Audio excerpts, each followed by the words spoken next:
a hole. All right, everyone, welcome to a new episode of NASA 5E.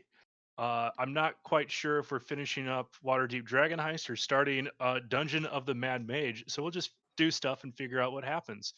Um, as we get through, like, we just got done taking out the Cult of Asmodeus. Uh, Okay, wait. I don't want to interrupt you, but we have to address Dan's hat du jour. Honestly, I love these bits where we get to just stop the session for a little bit and just explain the hat. And I'm trying to decide if this is Marvin the Martian. Like my color It is. palette is getting in the way. Like this could be Daffy Duck, it could be Taz, or it could be Marvin the Martian. The green, I think.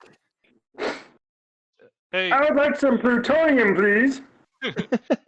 hey, Scott, I love it when you explain to me colors that I can't perceive. Ah, I only pulled that out because I actually got a haircut finally. Yes, and it still looks like shit, but it looks like less than shit it looked before. And I just had to put on one more hat, just because. You know what? I feel like if there's ever a lull in the gameplay, Dan, just start putting on hats so that at least the people who watch this stream afterwards, aka Corey, has something to laugh at. I think you should put a different Uh, hat on every time you do a stealth check. Yep. Yeah. Actually, I've had this hat for a really long time. I got it from my niece, Elizabeth, and I usually get something goofy from them every Christmas, and that's the first time I've ever put that hat on too. Just so much like last time.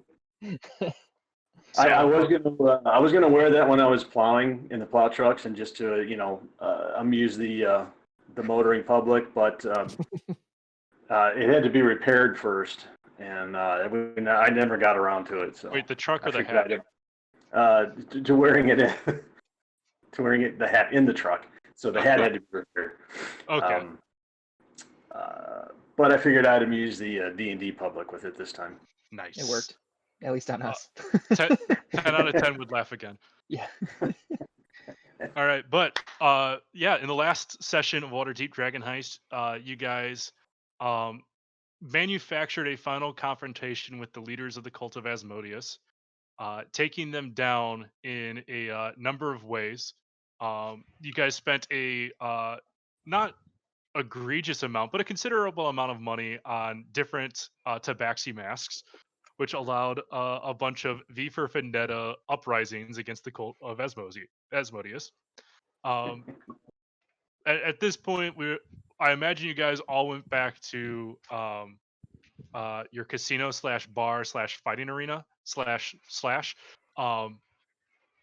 had a pint to tie them off, but I'm really more interested on with this being a different kind of campaign, and it's not a cataclysmic the world's going to end event, and it's like you guys going back to a slice of life. I'm kind of interested into what your slice of life will be. So hey, Damros, I think we're going to start with you. When the immediate call to adventure ends, and you get back to the tavern, what's kind of like the first thing that you would imagine your character would do? Stating that this is a poor decision, like trusting a fart after you've had the double-ended dragon. Okay. So, is there like any now that you guys have all this money, is there like a new skill that you want to like? I'm pick saying up I'm with? not prepared. Don't trust the fart. Yeah, that's why we're doing this as a conversation. I am still doing other things from just getting home 10 minutes ago. Oh, fair enough. Okay, we'll come back to you then. Varm, I guess we'll start off with you first. When it comes down to like with your character, you just got the call to adventure over. It's the first time that you got since we got you out on bail from the stockade. First time that your character actually gets to like breathe and not have to interact with people that test your patience. What would Varm do to kind of fill downtime? Strip clubs. Okay. All right. Do me a very favor. Can character you appropriate. can you roll me a D100 and just tell me the result? Is this whether or not I get syphilis? Because I really don't want to do that. It's definitely not that. This is more about what's at the buffet. Wow, that's really good. That is a 96. All right, yeah, like there is a Varm's decompression parade, and you know all of the like premier gentlemen's clubs out here, to the point where you even find one in your black and white world that ends up having non-monochromatic hair. I'm kind of feeling a whole Steve Buscemi in Armageddon kind of vibe, where like all the hookers are on me, or strippers. I'm sorry, they're women who dance exotically. I don't really want to offend. Yeah, fuck that. Strippers, hookers, whores, whatever they are. Whatever the room has to offer, you walk That's through. right. I was born to offend, and I will continue to offend. Yeah, but I gotta tell you, the last one you went to, you planned it out specifically because I gotta tell you, they have the best buffet in town. Um, to the point where I would imagine you spent close to 12 hours just going sampling something at the buffet, sampling an exotic dance, sampling the buffet again, waiting for the DJ to change. Yeah, and So eventually they get to the part where it's the down hours. You're one of like 3 guys remaining in the strip club. Um, they bring out the individuals who are new to the craft. You're like, okay, you know what? Maybe it's time to experience something else. So Um, I'm torn at this point in time between doing a tweeter from Varsity Blues and looking at my crotch and saying, "What the hell is that?" or just continuing to stay at Bacon and Legs from That's My Boy. Bacon and legs. Oh my god, that'd be great for a bacon wrapped chicken restaurant. Bacon wrapped chicken.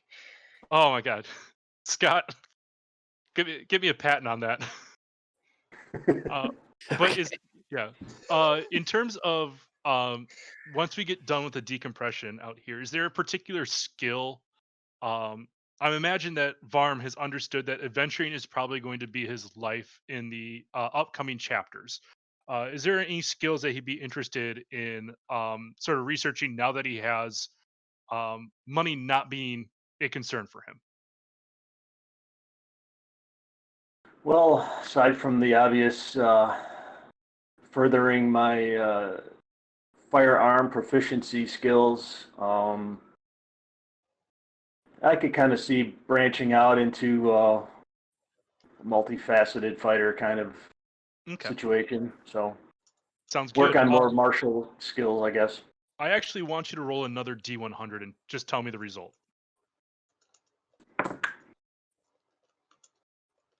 That's a 49 this time. Okay, 49. Awesome. Good to know.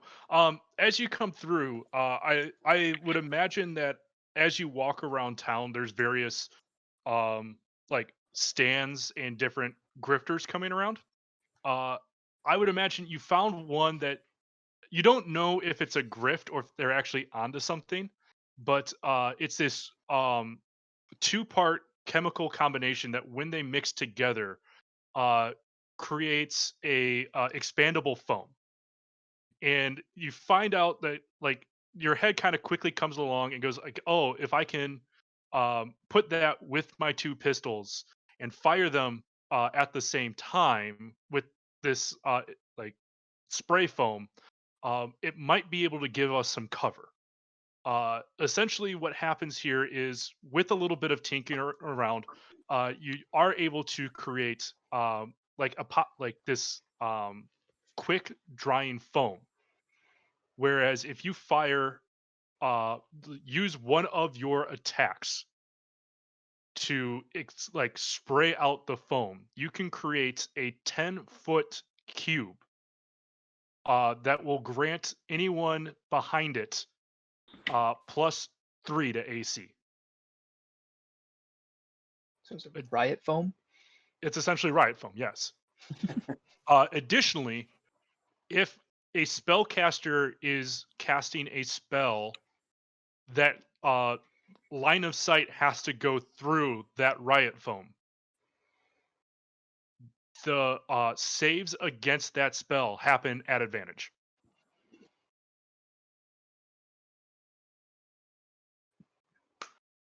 And I imagine that's what your character would have time for before we begin the next game. Moving on to Royal. Uh, Same question to start off with. Um, you had this giant renegade, hero to some, menace to others story. How do you think that resolves now that the cult of Asmodeus is no more, or is in the background? How does my story resolve? Not like how does that part of it come down? Like you this I imagine is your first big enemy that you've taken down in Waterdeep. Sure. Like how does Royal react to that? He. Oh, boy.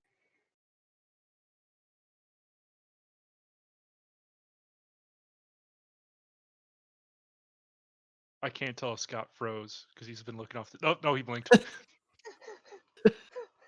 I mean, he froze. His computer didn't. Disagree. I didn't imagine this question would be seen as insightful. What would, how would I respond? Oh boy. Like allow me to break it down Yeah. more. Is I'm sure that Royal has seen some of his former battles as taking down a villain. And he had to invent a way that they were a villain. This is the first time where he didn't have to invent a reason why he did good. Okay. Do you think anything would have changed in Royal No, now that because now that there's some legitimacy to his do-gooding? I mean, maybe he'd want to make sure that people know about it. Okay, so is it Because to him, he's always been around yeah? taking down bad guys. So do you think this would be more like a guerrilla marketing campaign? Is it more like a punk band putting their band sticker on various stop signs? Yeah, probably more like that. And Okay. he'd like talk to the chief of police in a really familiar way. Actually, yeah.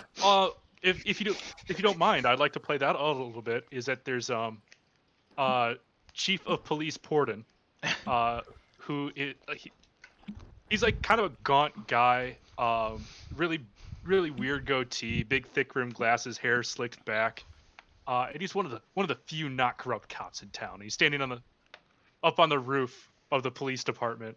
In the rain. Yep. And how would Royal enter in that? Always from behind.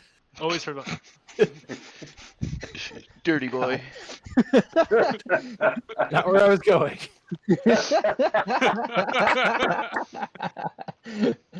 I also imagine that at some point you've handed him a giant floodlight that just has a cat mask on it. Ooh, I can afford that now. Yes, you can. If only light bulbs were a thing. Oh, there's still sheet metal and So yeah, like reflective surfaces and light still exist. I keep installing a floodlight Mhm. on flood torch. various roofs, and the Yeah. cops keep having to take it down. Okay, cool. Do me a favor, roll a D100 and let's see how much that costs, and then roll a separate D100. 32. Okay, 32 gold pieces, and I imagine you set up 8 of these across the city, and then another D100. And then I rolled a 12. Surprisingly, they've only been able to find one. They know it's there. They don't know exactly how reckless you've been across town right now, and like I imagine that Porden is standing where where they found the first one, and he looks at it and he looks at you and goes like, "So you're the one who did this, didn't you?" Why do you always act like you don't know me? Because there's days I wish I didn't. Haven't we been through enough? Suppose you're right. Look, I gotta ask you to do me a favor. About time. I mean, yes. There's we've heard reports of look, I don't think that it's true, but you've heard of the Yawning Portal, right? Oh, yes. The Yeah. bar with a hole in the ground. Yes. Yeah, that's the one. Look, there's been reports that out of that hole has been vampires. Hmm. Look, I'm going to explain to you what vampires are because no one's ever heard of them before. They got really pointy teeth. They like to suck blood. They're Sharp claws. They turn super into verbose. bears. Really, really pale skin. We're not talking Like, about the same thing. likes to go bleh. I have not seen these. Okay, so they've been coming out of the Yawning Portal during their closed hours. First off, I didn't know that they closed. But apparently, when they do, we've had some coming out, scaring the townsfolk. And if I One. get, Ha ha ha. they love counting. They have purple skin sometimes. But I can't divert actual town security forces to it because of They can't legitimacy. handle it. It's too dangerous. We'll go with that. But I need you to check out the Yawning Portal and come back with every piece of intel you can about these vampires. I can do that. Okay. And when I say I need everything, do you want to know what I mean? Kill them all. Everything. Sorry, I really Wonder- wanted to do that. You're I don't know very how many other Gary Oldman roles you're gonna cram into this port in person. Considering that I gave you a literal, the lawyer from The Godfather down to his name, I think we know the scope of this campaign. But in terms of after that, I imagine you would have saw Varm coming out with his super cool riot foam gun. And I think you would have been looking for other ways to kind of supplement your battle tactics, knowing that you're going up against Count Chocula. And one that comes down towards is your first thought is, hey, you know what? Every time that I land on somebody, it seems to go better for me than it does for them. So what if I had more ways to climb up things? And that's when you see it. You're going by the docks and you see this harpoon, but it's like a bigger harpoon. And instead of a traditional rope, it is like a woven cable wire. And you just think is I think that can hold my weight. And you spend the 10 gold on it and you fire it up into the air and you just kind of hang on it and you're just waiting. And then soon 10 minutes go by. And then an hour goes by. And then 2 hours go by. And then you're eventually like, what do I do now? And then you just let go and you drop the 5 feet. You take no damage, don't worry. But you have, I give the guy 10 more gold. wonderful. You do that. But at that point, that harpoon can work as if it were a grappling hook. There's 60 feet of cable on this, and it can conform to any shape that you need it to, as long as that shape takes less than 60 feet to complete. It does take an action to shoot the cable. It is a free action to let go. Okay. The cable can be shot at an enemy to do 2d6 damage. It is a dex-based weapon. However, every time you shoot it, you have to roll a d20 if it connects. On a 1, the harpoon tip breaks and you have to replace it. And it's only on attacks, not uses. Only on attacks. Okay. All right. Okay. Moving on. Vash. Now that you've had your first massive victory, I imagine that your character is going to go back to the bar casino. We've had the tie off. What would your character do now that there's downtime? Well, immediately upon getting back with the party, I think Vash would start trying to convince Royal to fight him in the fighting pit. Okay. Won't take much. All right. So instead of doing this as a traditional battle, we're just going to what's what's the style of battle? Is it like who can take more damage?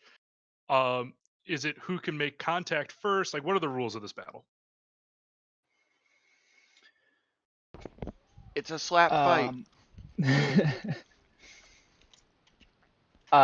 Probably a like a submission style contest, Okay. where basically like we'll fight until someone says they've had enough or cannot continue. Okay. Um, if that's the case, I'd like to, instead of doing this the way that battles normally work, Mhm. since you're not trying to actively like kill each other, you're just trying to spar. Um, I want you guys to either roll an acrobatics or athletics check, and just make sure what you're doing narratively fits your role. So if you're coming down and like Royal's got you in a headlock and you want to turn your hips and try to flip them over your back, Mhm. that's obviously an athletics check. If Mhm. it's one where you want to try to like he's Royal's making a shoot takedown and you want to jump on his knee, get over him, that's obviously acrobatics. So the first thing we're gonna do is we're just gonna roll a d20 and we're gonna see who gets first action. Okay. No modifiers to this. First action, no modifiers. Yep. 2. 16. All right. So Vash, you're gonna jump off the line first. What? How would you start off this fight? Um, I would start the fight off by like circling Royal and trying to get him to like bite on a feint so I can try to get behind him. Okay. If that's the case, let's make a contested performance versus insight check as to how. But when you do your performance, let's go with Dex as your modifier. Insight is a 15. Okay. Um, that's a 10. Sorry, 11. All right. So you do kind of go in for your feint, and everyone else who's watching the fight totally bites on it. It's just the one person you need to bite doesn't quite do it. Um, with that being the case, m- I'm assuming your character also is dexterous enough to know that you're going to have to defend. Mhm. What would that defense look like? So I mean, we haven't really talked about it too much, but Vash's fighting style is the drunken technique. Hmm. So a lot of what I'm doing is kind of like sway, like kind of like Eddie from Tekken. That's Yeah, how I've always viewed that. And so like basically like all of the faintings were like just like weird lunges and steps and stuff. hmm, And Royal's seen me fight enough where he doesn't wind up biting on it. Um, so the lunge into defense would be like kind of like stepping down into like a wide stance, like arms over the head, kind of cool, like almost like a crab sort of stance. cool. Royal, your turn to act. I'm just gonna cold cock him. All right, so let's go ahead and make a strength attack. 14. That would not hit you, would it, Vash? It would not. So here's the interesting part here is at level 6, I believe that drunken monks get a special ability um, where normally they're able to get to redirect the attack to somebody else Hmm. when they start off within 5 feet. Um, because there's no one to necessarily attack, I still imagine that you're able to grasp the arm Okay, and kind of redirect them. sure. So what's going to happen now is Vash is going to make a athletics check at advantage. Royal's going to Okay. make a straight roll just to see if he can grab onto the arm. Straight roll's good. 18. 14. Damn. All right, so you're able to get through, but Royal's just able to like bend his arm and break free of the grapple. All right. Yeah.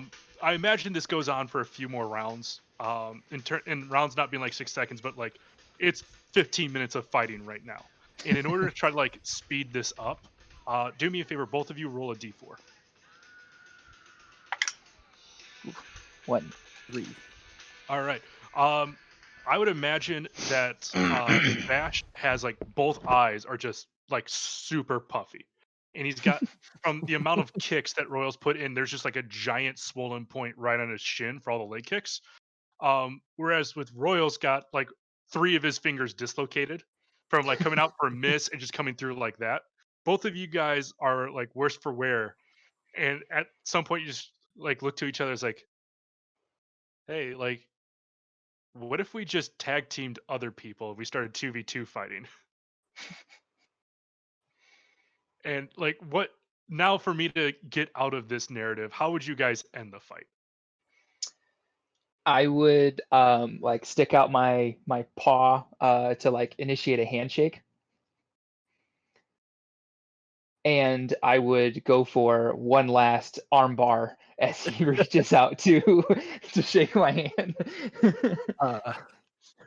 If I succeed at recognizing it, I'm gonna throw him off the ropes and then clothesline. All him. right. I think this is a great performance. I don't see this one being necessarily dexterous because it's more of a charisma performance check versus an insight from Royal. 17. 13. Oh my god, you totally thought that he was just like, "Hey, I'm done fighting. Let's be full friends again." And now do me a favor, Vash, what's your DC for key abilities? Let me look. 14. Can I get a dex saving throw from you, Royal? Dex saving throw. Yeah, but because you weren't aware of it, it's going to be at disadvantage. Ah, because I rolled so good. 8. Man, like he got you good. and now your elbow is really starting to hurt as like the alacronum process is just pushing into that fossa of the elbow. It's creating a lot of tension right here in the front of the arm. You can feel the bone like just start to like get a little bit of bruise. Would your character tap out, No. or how So- would Royal There's no react? tapping out. Okay. So to kind of Royal, I stick out my right hand to shake yours, and as you grab it, I really quick pull in and grab your arm with my left hand, and I like use your arm like a rope swing, and I swing my legs up around like across your waist and your neck and bring you down to the ground. And I've just got your arm as I'm like extending my body. Yep. So if that's the case, Royal, how does the story end for you? Probably with a broken arm. Okay. and me screaming, "Why didn't you tap out?" I'm either knocked out or he's breaking my arm. Mizio Bobby, this injury is one of ignorance. But yeah, like I would imagine for the next little while your arm's just in a sling. And however, whenever you're raging, you are totally not paying attention to the pain at all. But I'll let you know when you no longer need to have the sling in the narrative. There's no penalties to this. That's not the point of this interlude. It's just let's make it narratively interesting, but I'm not going to hamstring your character with this. We get a powerful enemy today. Yeah. We should start having tournaments here. How much do you drink before you fight? You were drinking? No, you seem like you are. Oh, no, I feel not like really. that's my problem. I don't drink a lot because then I can't remember everything that happens, and I like to be able to tell the stories later and stuff. Yeah. The next part about this is with the money for a little bit. I would imagine how much does Vash get distracted by shiny things? I think it kind of like depends. I'm not like, like some treasure hungry, person. Obviously, like Probably maybe a little bit more than your average person, but not as much as your standard crow. All right. So I'm gonna just give you a description of something that Okay. you catch your eye on, and you just let me know how you feel about it. Mhm. Uh, they're a pair of shoes, but they have like this sparkly quality about them. They're like really, really shiny shoes. And like as you walk down, different parts of the shoe shine. But here's the thing, they also look super comfortable. And this is like just out around town. Yeah, a cobbler store is selling these super comfortable shiny shoes that look absolutely nothing like Crocs. Do they appear as though the like toe box can be removed so I can still use my feet for things? I'd actually say that they look more like Keen brand trail shoes. And there's like different areas that are exposed, like parts of your foot that are exposed, but it covers a lot of stuff. Okay. Yeah. Yeah, yeah, I'd be very interested in those. Yeah. Well, guess what? They're on sale right now for 30 gold Ooh, pieces. ooh, heck yeah. Yep. Uh, and as you wear them, and you're like, hey, you know what? I'm gonna go for a run. As soon as you take a step, you feel almost like you're moving through people, Ooh. and you're like, oh, that's weird. And you try to do it again, but it doesn't happen. And you're like, oh, you know what? I'm gonna go. Like, I'll go take a nap under a tree and let like underneath a ray of sunshine, something that's Mhm. adorable as shit. Yeah. Um, and as you wake up and you start, it's like, oh my god, I promise I'd go fight Royal again. And as you run once again, boom, you feel like you're running through people. Neat. Given enough time, and you learn this, you realize that you actually bought enchanted shoes, and once per short rest, um, you can choose to use Misty Step. Okay. Yep. Um, as described in the spell. Okay. The use of Misty Step does not require any movement. Okay. Uh, yep. And then finally, we get to Damros. Damros, have you had a chance to settle in yet? Yes, I have. Cool. So, what would be the first thing that you would do, being the mastermind of our heroes at large? Well, the first personal thing I would do is send enough funds off to my family to establish that thing that I need to establish. Okay. Yeah. How much money are you thinking of sending? I think because they aren't expecting much because I'm just starting out, I'll send 1,000 gold, which should be more than excessive. Yeah, that's a life-changing amount of money right there. Do you? I think would be more interesting is, do you send any instructions with the money? Um, no, I just send it, to the attention of my father, which Nice. name will not be said, and just with a return address that's wholeheartedly just saying Damros Acros Barcino. Very cool. I think just in order to make sure that we can complete the story arcs in the sessions moving forward, uh, you wouldn't mind giving me a private message as to a little bit more about your family Uh, in the coming weeks, that, or if it's already in your backstory. the big one that I sent you, not the one that's in Roll20, Mhm. or not Roll20, D&D Beyond. Cool. I'll make sure to review that. In terms of having everyone else making frivolous purchases, um, I'm assuming that there's one day where Royal spends most of it just uh, having one of the exposed like one of the exposed beams in the bar, and he's just hanging out, swinging around a little bit hmm until he gets a little thirsty, gets a drink, and then just jumps up right back there with his one good arm and the other one's in a sling.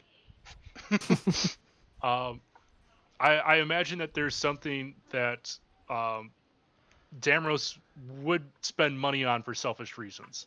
Um, could you think of anything? um, and more of because of his age and, that he is still relatively young, Mhm. and he would like to seek out something that could allow him to more freely change his appearance to allow for the much more entertaining shenanigans that can be had by doing such. Oh yeah, I mean, there's a lot of things in the world that can do that. They're not necessarily common, but I wouldn't go so far as to say rare. Hmm. One of which, like any other good rogue would know, is called a hat of disguise, and you happen to know where you can find one. Uh, I imagine that you being the rogue in this, how about you tell me what a little bit about what a rogue clan would look like in Waterdeep? um, well, I mean, you have your different aspects of it. You have, your fences, you have your Mhm. grifters, you have, your straight up thieves, you have your murderers. So, I mean, really, it depends on what any day of the week you're investing yourself into. If you just go into, let's say, the grifters or the fences, Mhm. it's a lot like, I guess the best way to describe it is, oh, what the fuck is his name from the John Wick series? Who's in charge of all the grifters? Grifty McGee. The guy played by Lawrence Fishburne. Oh yeah, yeah. I totally know what you're talking about. Even though I've only seen like all of John Wick, but 30 minutes at a time because it's always on like right before my family has a function. Yeah. Um, yeah, but uh, I would imagine that going for a hat of disguise, you know, to go into Grifty McGee, like Mhm. Grifty McGee's headquarters. Um, now the real question here is, how do you go about obtaining it? Like, are you actually going to buy one outright, or are you going to steal from the thieves? um, I think I would try and steal from him just because it could be a lot more fun. All right, cool. I want you to give me a stealth check, and Hmm. I'm going to do an investigation check for an NPC just to see if you get caught. Stealthy, stealth.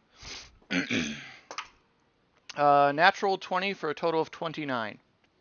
Cool. I rolled a natural 8 for a total of 10. Um, but I mean, it comes through, and like I said in past episodes, you wrote yourself out of the narrative. I'm going to move to another character now. No, I'm kidding. Uh, you definitely get in. I imagine that there's a giant thieves expo. Um, it's like GriftCon, Waterdeep, and all these different grifters are coming in and they're sharing with each other the newest cons, but they're always holding out that one step that you have to pay for in order to get. But guess what? That's the grift. Um, but you're in the room with the hat of disguise. No one's watching you. You got it for free. Woohoo! Um, Based off of the discrepancy between the roles. Um, the other one that you see as you're leaving GriftCon Waterdeep is this guy that looks like a cartographer. Hmm. And as you learn a little bit more about what the maps are really doing, it turns out it's a little bit more like a Marauders map. And when you are in a dungeon um, and you spend 10 minutes focusing on a room, you can figure out where people are at in the room and Okay. the names. Um, in terms of this coming down, is like if you're looking at the Yawning Portal and you want to see what's happening in the back office, you can see who is in the room. And if they don't have a proper name, you will get like their class and their race. Okay. Ooh. Yep. And then you'll know how many people are in that room. You can expend this twice in a 24-hour period. That resets at dawn. Okay. Yep. However, in order to get this ability, this is a 40 gold piece to learn the secret part of the con. Okay. So twice, and it was learn class, and what was the other thing? It was Race. either if they're a named NPC, you can see their name. Okay. If it's not a named NPC, you can see their race and their class. Okay. You also know the amount of people in that room. In terms of what I mean by room, if there is in a dungeon, a 7A, a 7B, or 7C, the A, B, or C don't matter. If there is a 7 as the number, you get the information for all of the 7. Okay. Yep. But if it's 7 and 8, you only get the 7.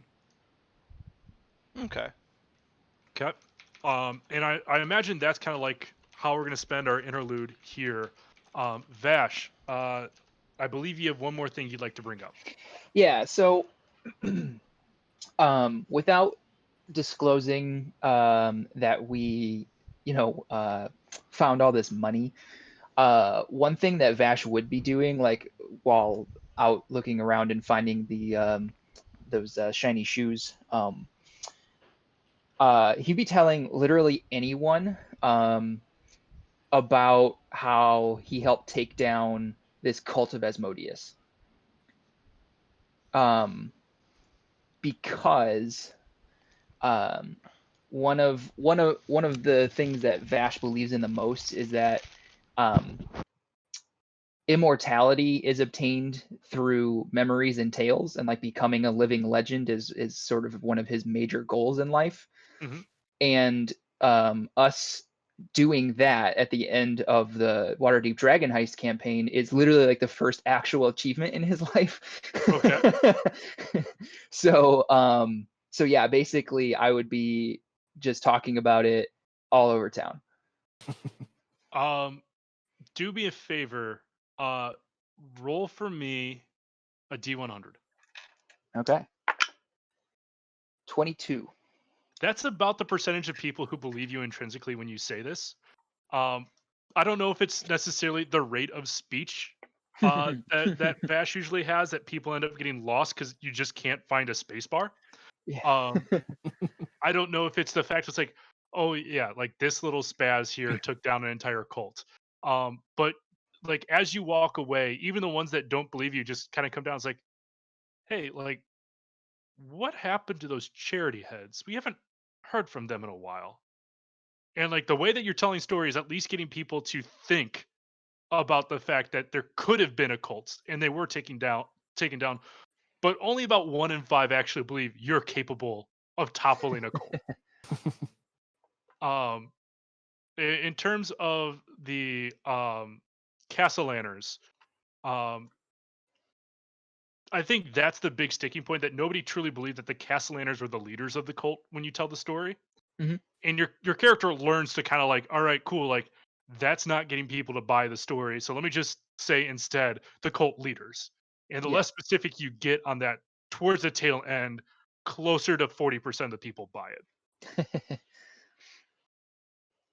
Yep. But before we finish up our interlude, anything else? I just want to share the thing that I'm like drawing around town. All right.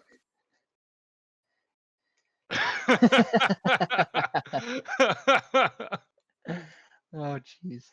in every stop sign of the district that your tavern casino's at.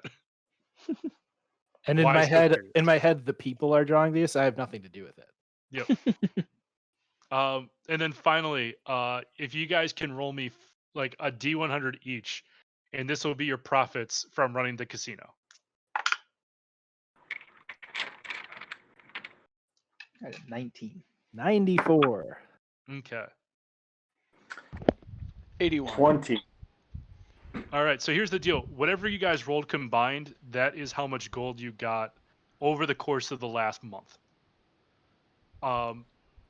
In terms of why this is such a profitable period, it's mostly because you guys get to finally focus on your own individual pursuits and put a lot more energy into the business.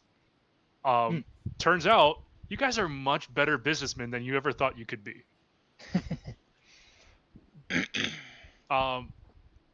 Yeah, so when it comes down towards the group on this, even if I try to make not terribly inexpensive but not necessarily expensive items, you still outmade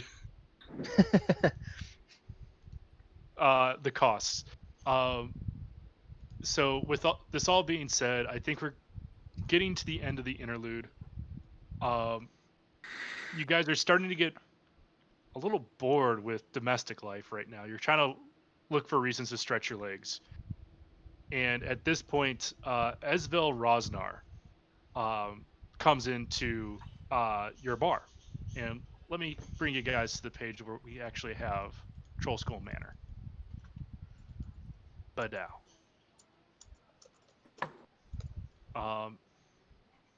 And as you guys see Esvel coming into your building as opposed to you entering hers, what's kind of your reaction to that? Did you ever expect to see Esvel again? Not here. No.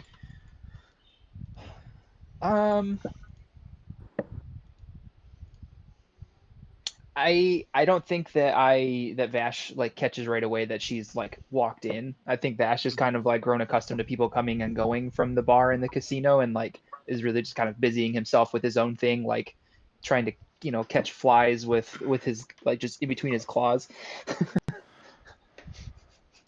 All right, cool. Well, as Esvel walks in, she just kind of like looks a little sheepish to begin with, and she just goes like, "Look, guys, first off, how are y'all doing? It looks surprisingly better in here than I thought it would. Oh my God, this is embarrassing. Did you spend all your money already? No, I just need your help. It's not even the first time we've talked about helping each other. Why? I know we're still in the cooldown period and we're not supposed to be around each other, but I really don't know who else I can ask. I need help finding my brother. You have a brother? Yes. Was it the redskin guy? No. Did we meet him? Not if you did, it was without my knowledge. Does he look like you? Kinda. Does he have long hair? I mean, there's a phase in high school where he had long hair.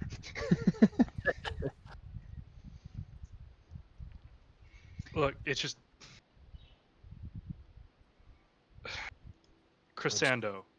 He and I didn't always have a close relationship growing up.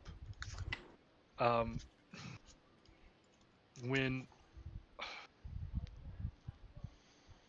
maybe I should start earlier from this is my family used to have a noble background.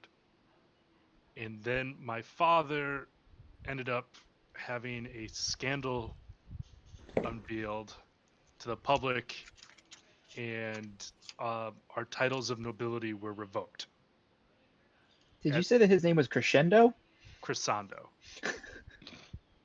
Kressando.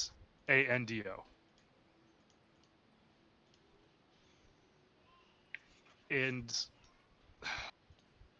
I mean, was quick to jump into doing what it took to survive.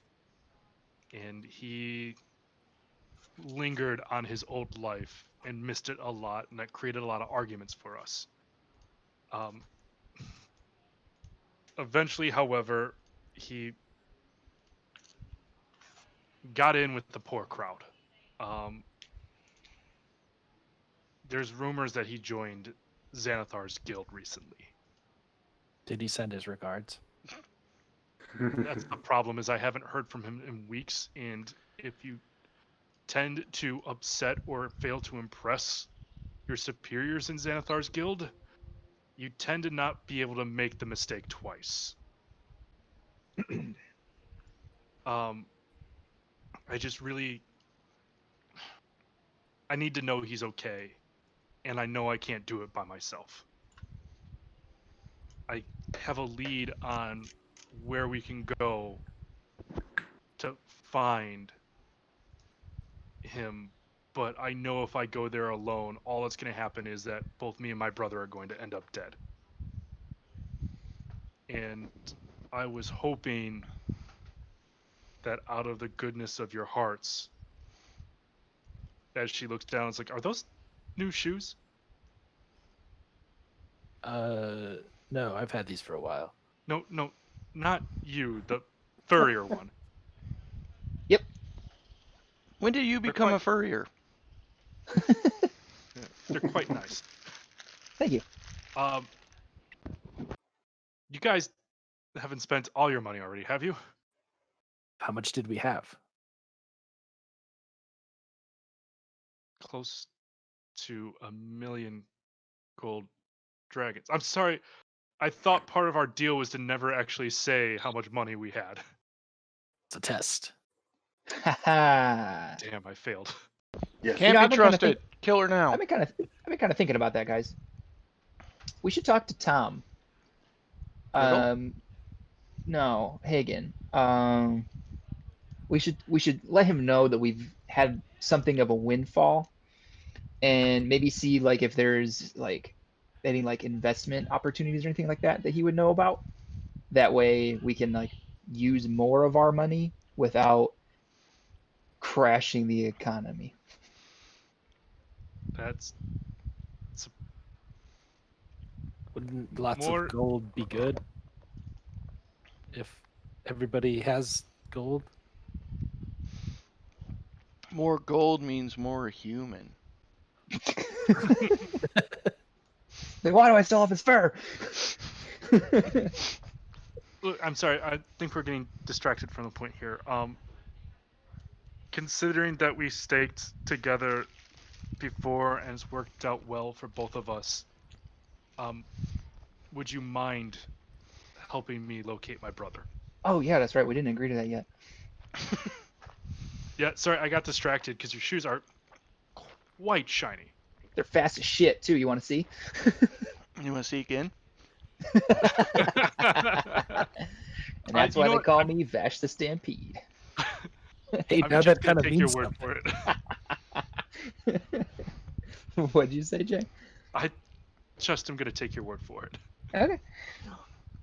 You'll see it eventually. I mean, I'm good to help. Bad guys took him. We can send our regards to Xanathar's Guild again. And as I Mhm. start pulling out the leather armor and putting it on that has the Xanathar sigil on it. When did you join them?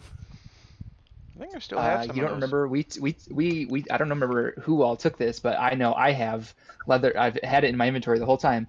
Leather armor bears Xanathar's sigil. I don't know how many we took though. Oh, I took one. Yeah. Yeah. I had one, but I think I sold it. I take out my Xanathar's armor and start putting it on. As you put the armor on, you realize like, oh my god, I'm moving so much slow. My shoulders don't go as far, and your AC actually drops. Uh, this is all because you broke my arm. I don't know what you're talking about. No, I think I just took it from a skinny guy. It's too tight. Yep. All right. Let's see here. As we get through.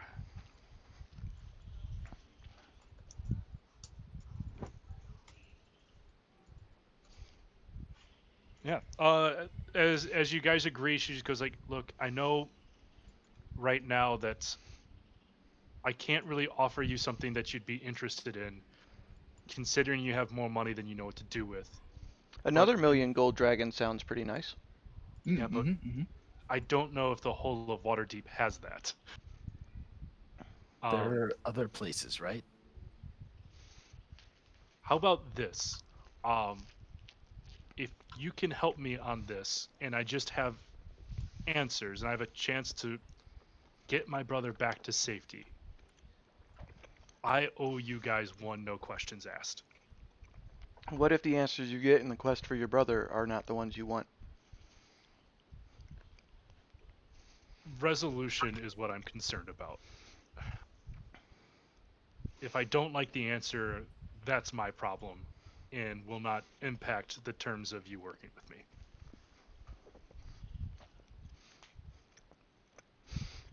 Yeah, like I said, I'm in. Is it a group, no questions asked, or an individual's, no questions asked? I believe by me not asking questions is you just tell me what you need from me and then I make it happen. Well, that's what I'm saying. Is it based off of the party members that agree we each get one, or do we as a group whole get one? I would imagine you guys as a whole get one because you are, in terms of this verbal contract, adventuring party A, and I am requesting party B.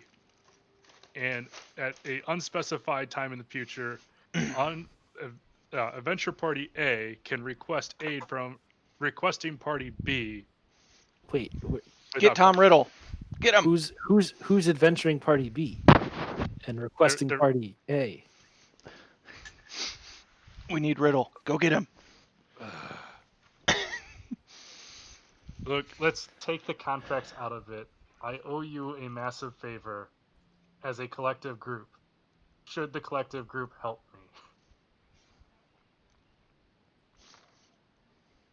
me? Okay. Yeah, Damros, if you want an individual favor, I think you're gonna have to do something else too.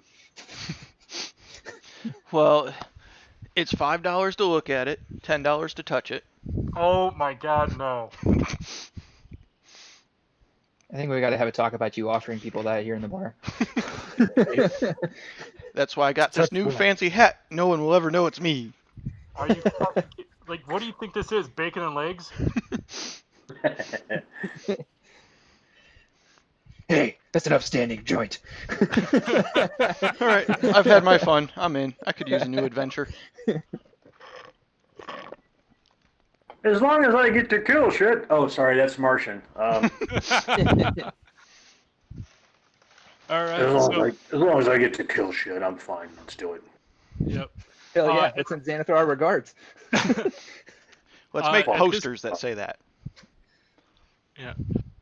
At this point, Esbel leads you to where the last known location of Crescendo was, which is in fact the Yawning Portal. But now, I'm gonna take off the armor and like just tie the shirt around my neck like a cape. All right. Because you're not using it in its intended way, it doesn't offer an AC bonus, and you get back to your normal AC. Yay! This is so much better. Yep. I would like actually, to listen out for opera singers. Yeah, you actually feel a little bit more heroic wearing it this way. I might wear this all the time. Yeah. And to a certain point, like in your internal monologue, you just hear the Underdog theme song, but it just says cat instead of dog. Undercat. Yeah. And like everything but the word cat fits the melody. Yep. But she just kind of goes over to the center hole, and there is sort of like a scaffolding that lowers you up and lowers you down, and she goes to it like up to the attendant, and she puts 5 gold pieces in his hand, and she says, "Don't worry, I'll pay for you coming up and down here. Just make sure that if for some reason going into the Underdark kills me, take the 4 gold from my person before so that you can get back up." Oh, also, there's a bell that you have to ring because they usually leave the scaffolding in the up position. So if you're in a fight, just know that if you ring the bell, you're still gonna have to fight for a while. Oh yes, and if there's any vampires down there, do not let them up, no matter how much they are persuasive. So if you haven't heard of vampires, I talked to the police guy. He said they're like these big, like ogre things that like to steal children, and something about what was it? Royal, how drunk were you when you got arrested? I don't get arrested. Then why were you talking to the police? Because You weren't filing a report against me, right? I said I was sorry. What I said about you to the police is none of your business.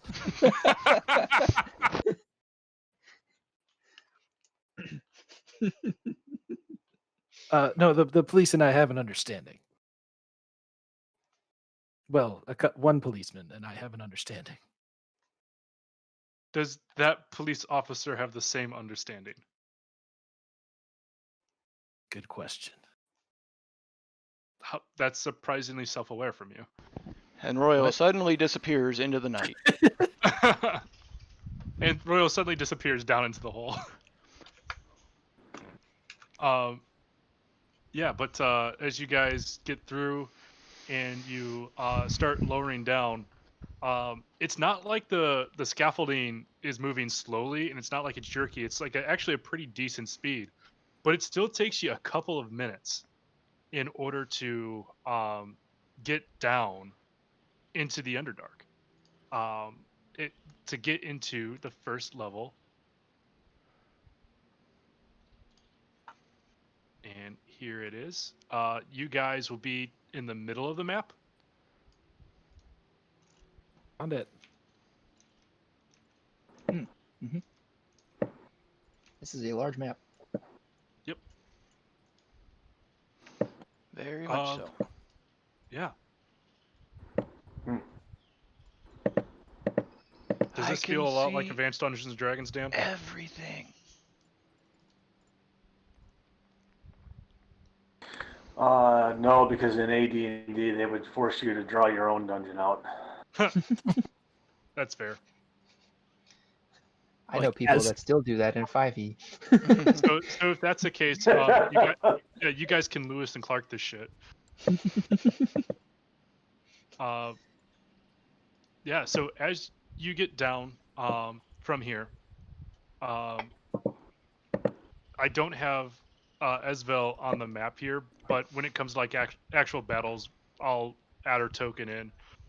We're gonna change the way that we do our typical dungeon exploration.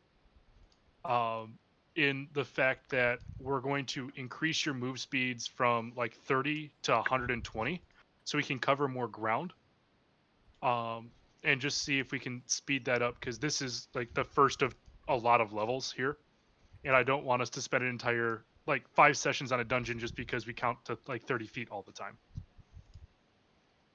So with that being said, if we want to roll our adventure tracker for initiative. Are we rolling actual initiative or just a 20? Actual initiative. Okay. Give it a 10. 14. And by the way, I actually am wearing that armor, and that's going to be a massive kick in the crotch. Just looking at all the problems for wearing this leather armor. Mm-hmm. 17. Okay. And then what about you, Varm? Well, I said I had an 8. Oh, okay. So Damros, that's you first. Hmm. So I have no control. Oopsies. Let's fix this.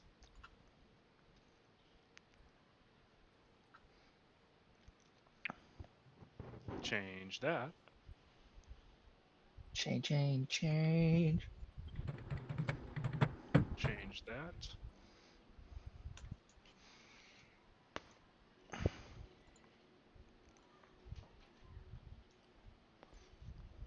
Can't move. Hold on.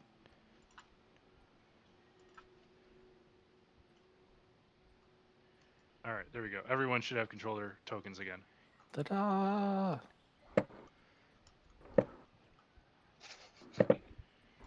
All right.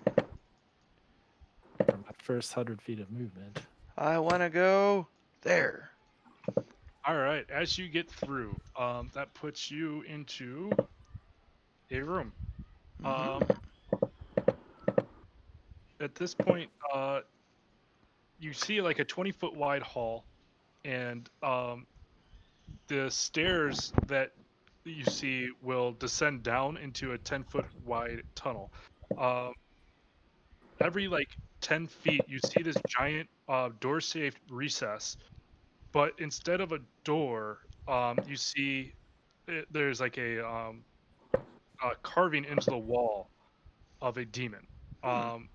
Each one has a slightly different variations. And like you see like a Balor, a Bar Gura, a Chasman, a Dretch, a Glabrizu, a Goristo, and a Hezru. All these are different types of demons. And on the other side is a Marilith, a Nalfashi, a Quasit, a Shadow Demon, a Varrock, and a Yoklo. And on the other side of that, you get more hard to pronounce words. Yay On for the- keen mind. Yeah, in the fourth dimension, there's a universe where I pronounced all those correctly. At this point, you also see a Kenku skeleton on the floor. It's pointing at the Nalfenschnee demon. But that's what you can see from this room so far. Okay.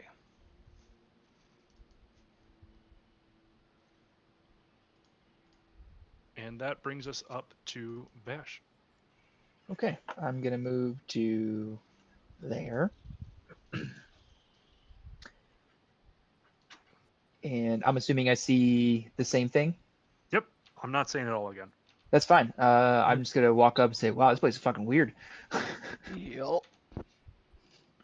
Yep. At this point, Royal. Damaros, do you think a dragon lives in here too? Probably. Can I go there? Yep. Okay. And I see what they saw. Yes. Okay. And then finally, Varm.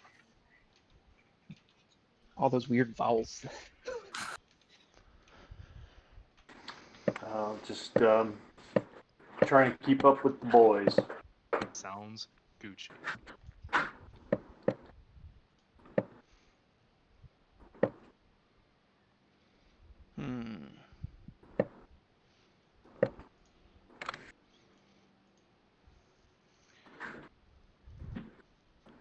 All right.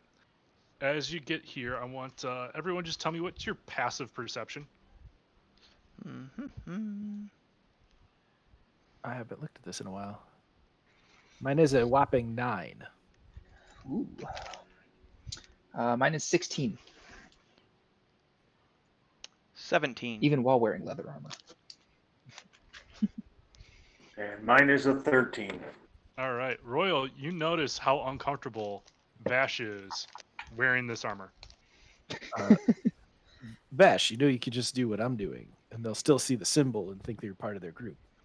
And I can like move. Ow! You should have tapped out. I didn't know that was a thing.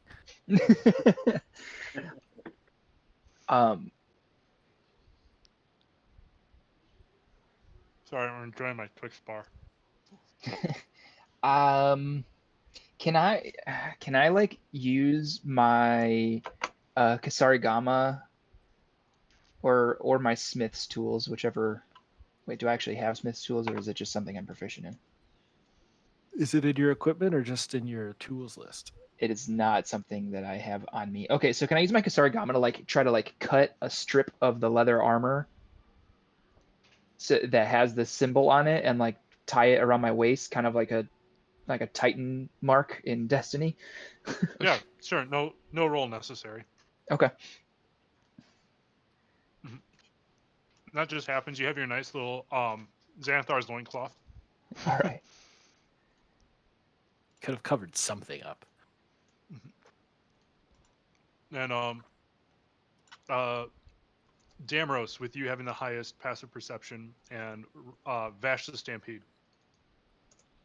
You both kind of let your eyes follow to where the Kenku skeleton is like pointing, and you realize that there is some open eye holes in the statue right here. Open eye holes. But we're back up to Damaros.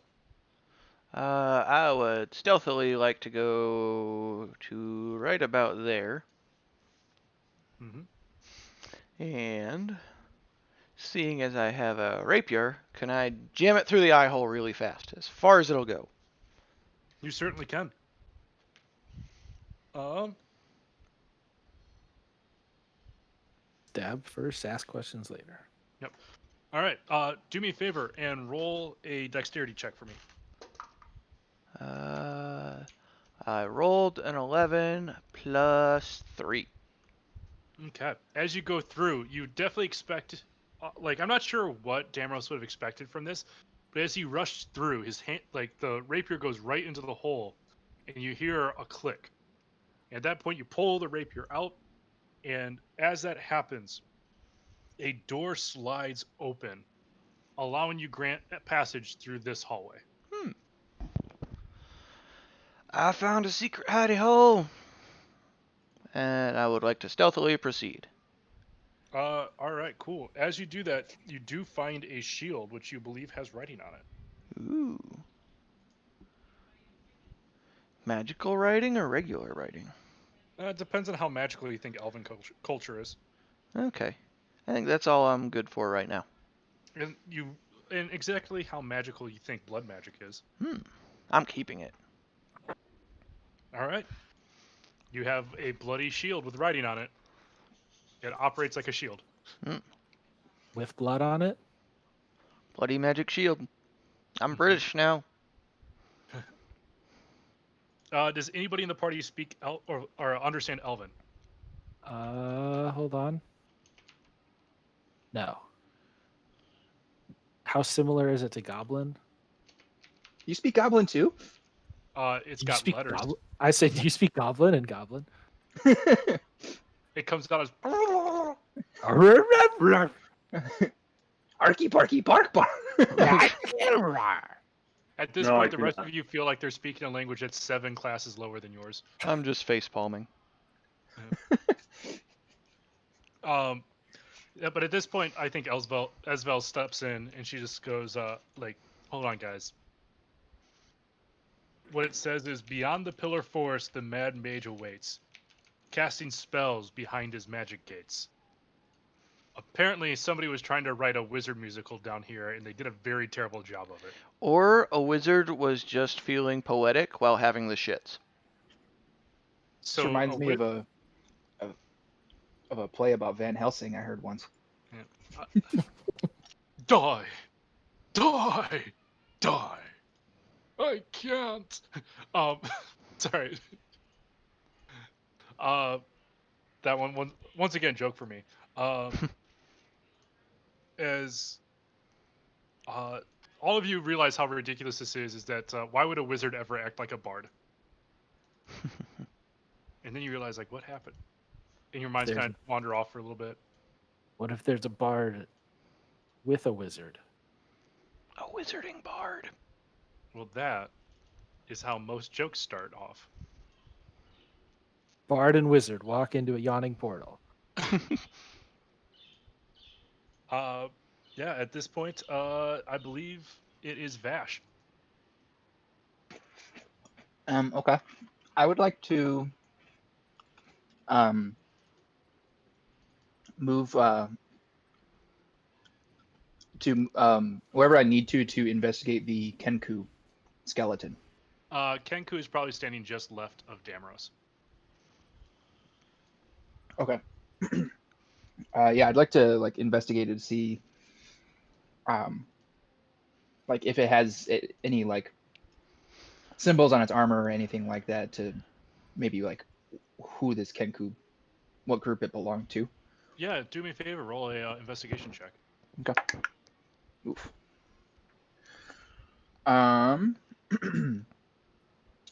Yeah, that's a 1. Unfortunately, that the skeleton is aged, and the way that you see the cause of death comes out from, like, not necessarily bludgeoning, but bludgeoning plus tearing of everything. It's hard to really get anything specific off the clothes. In fact, it happened so long ago. Anything that seems like they've been carrying appears non-viable. Okay. At that point, let me just make a quick roll here. Royal, right before your turn, can you do me a favor and make a make a perception check? Perception. Hey, I rolled good. 17. All right, high enough. You, at the very last second, the hairs on your back and your neck stand up, and you like duck out of the way as this clawed hammer just sweeps where you stood. As you turn around, you see, as I bring them up to the proper layer, 2 bugbears Huh. right behind you that looked like they're trying to get the drop on you. And at this point, we're going to start the battle off with Royal. Guys, 2 vampires. At this point, you hear, I'm not a vampire. That's exactly what a vampire would say. Get him. I rage. I see your point there. Yes, you rage. And I am going to. I need to look at my. They're both right next to me. Yeah, so I can't do that. Let's just greatsword them. The one to the left. All right. Reckless. 22 to hit. Hits. And 10 plus 4. Oof. Slashing. Oof, boof. This bugbear's not looking too friendly with, staying alive. Good. Do I have a second action yet? You should have second attack. Where does I it think you say? got it. I think you got it at level 5. Yep. It should say when you're looking at actions, it should say attacks per action 2. Ah, there it is. Cool. Let's double stab this guy. Okay. 23 to hit. Hits. 4 plus 4, 8. Slashing. 8. Let's see how much that does. If I do math correctly, then it helps. And it has, yeah, he's looking like he's barely alive right now.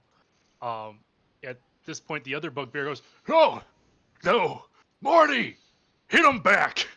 At this point, it's their turn. They're going to make Morningstar attacks both at Royal, who is raging. The first one is going to be a 8 to hit, which probably does not. Is that at advantage? No. Is that what Oh, reckless because you does? reckless attacked, yes, it is Yeah. an advantage. That's now a 12 to hit. Still doesn't hit. All right, the second one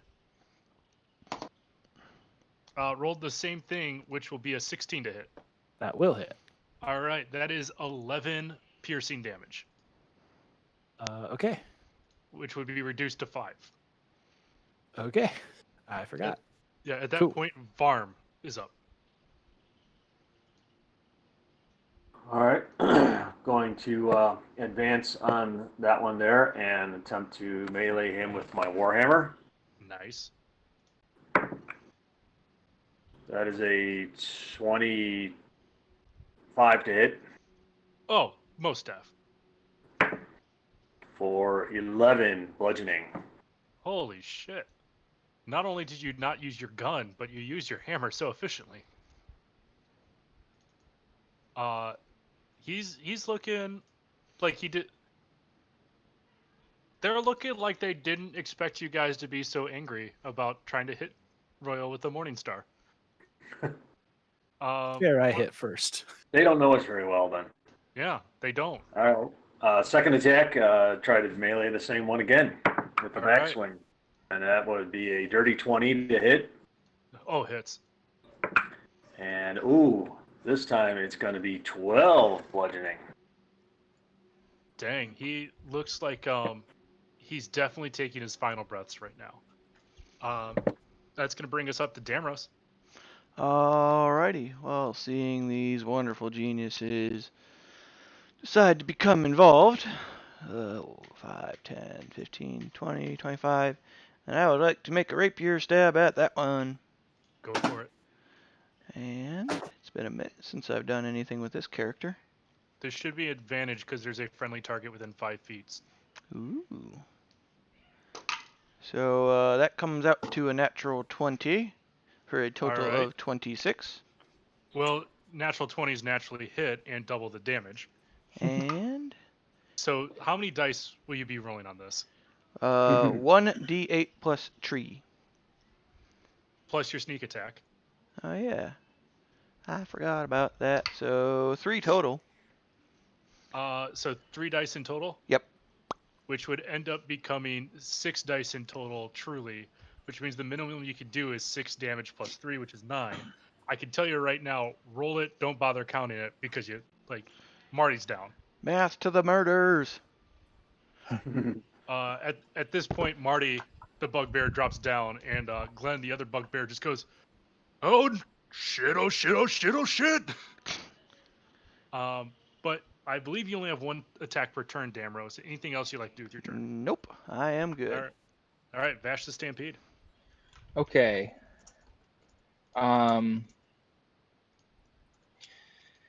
I would like to run this way Okay. and try to hit this other. Has this other guy does he look like he's been hit?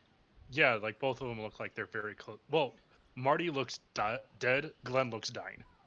Okay. Well then I would like to hit Glenn. I'm just gonna like hit him with like the top of the sides. I don't want to kill him. I just want to stop him from fighting. All right, sounds good. Roll to attack. All right. I'm just gonna roll both attacks. All right. One of them is gonna be a miss with a natural 1. The other one is a sorry, a 13 to hit. 13 unfortunately misses. Okay. And then I will just follow up with like hitting him with like my elbow as I come back around. Sounds good. That's probably also going to miss with a 14. Yeah, that misses. Damn it. This Okay. one, like, he understands that he needs to do everything he can to defend himself, so he's got his shield up and he's blocking every one of your attacks. And like each one you see, like he's giving a lot, but for some reason he just found the like adrenaline to keep himself standing. That brings us to Royal. All right.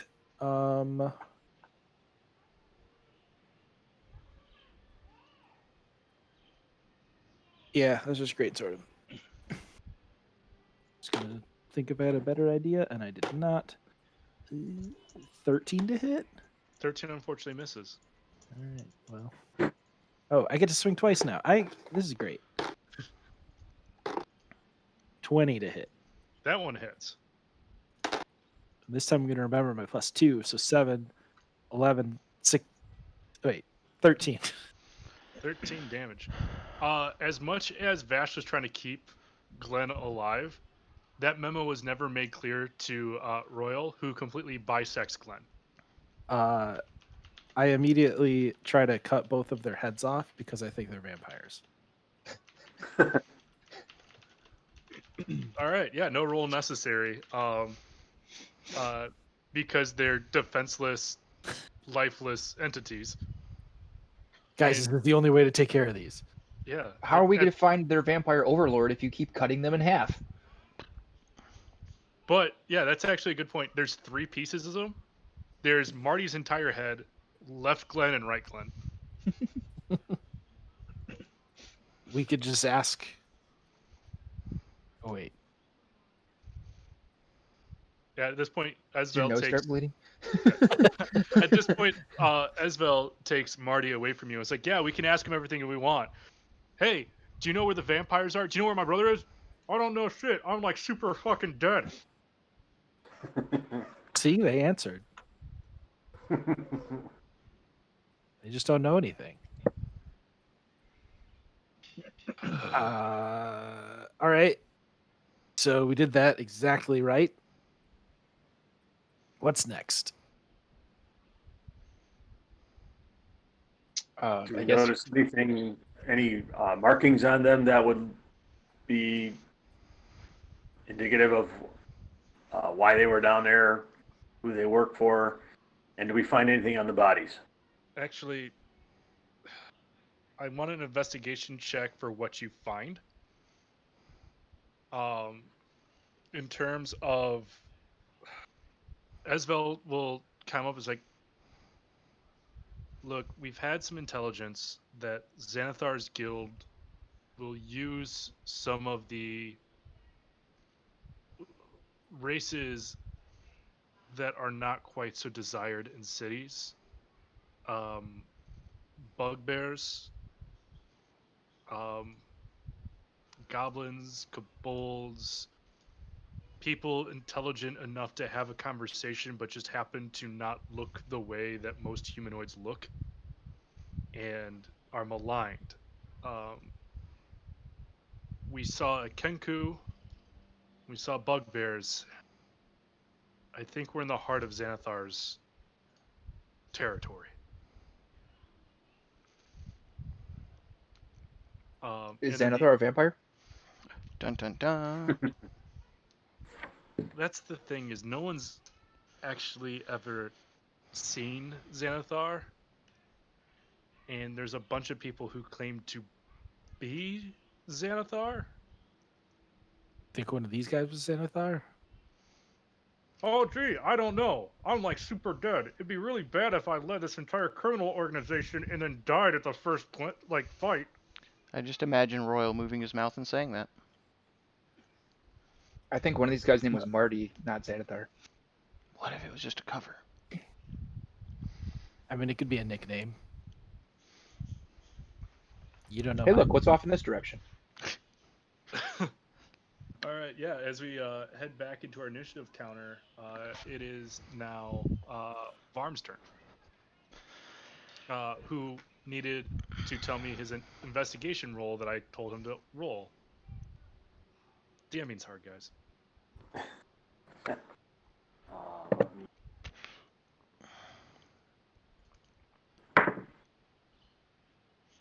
Eight. 8. As you come through here, there's some like pocket change, like 8 silver pieces. You see like a small crumpled up piece of paper that's just written in common. It says, "Don't let the humans in." They don't they've got pointy teeth. They don't look human, but they are, and they're just don't let them in. But that's about as much as you can find. In terms of the Alright. weaponry, though, you do find some morning stars. And let's see here.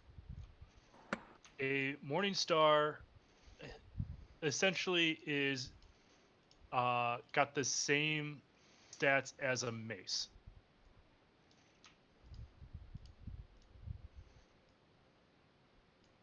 All right, I just leave it all. All right, cool. If anybody wants it, go ahead. It's yours. All right. And then I'm going to move forward to here. Looks like I can see, well, if I move here, actually, I can see 3 different directions, yes? Yes. So, what happened here is you see the skeleton of a giant constrictor snake at the top half of the northernmost pillar. On the southeast wall, pointing to the southern hallway, it just says the words, "Certain death lies this way" in common.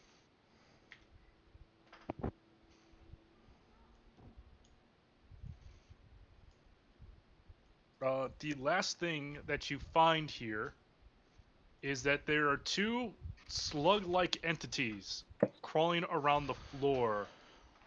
It looks like they're going away from the bugbears. Yerks. Nobody. Is that an Animorphs reference? Yes. Yeah. God, I haven't thought about that in ages. Mm-hmm. Well, in 3 days when you have to go feed the yerk again. I vote for self. You I vote mean- for certain death. Certain death. Fuck yeah. Let's go. It's reverse psychology. Well, there's 4 of us in 4 cardinal directions. Why don't we Split up and Farm? die You in go victory. south.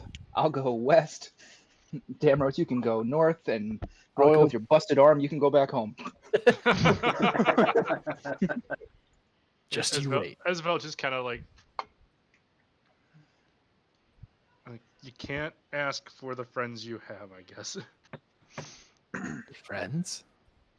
Oh hell, here we go again. Esbel, bring it in. Bring it in. Oh my god, I don't want to do a filler episode. What is this, One Piece? Montage. Well, I don't know if you know this or not, but we're about to wander into a bottle episode, so buckle up, Buttercup. As you say that, I actually need to use the potty. So let's take the 8-minute break. All right. Wow.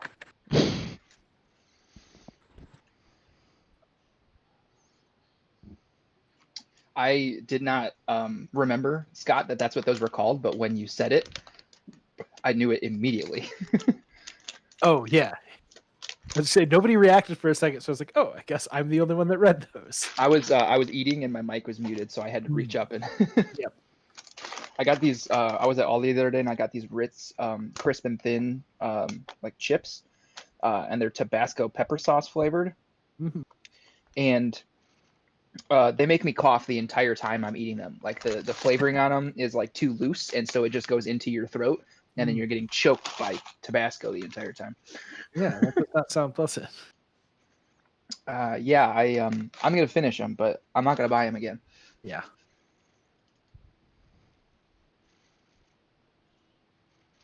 Sounds a little horrible. You know, it's not what I look for in a chip eating experience. I don't know. I mean, I'm often looking for how do I choke while eating chips. Well, you want to finish these ones?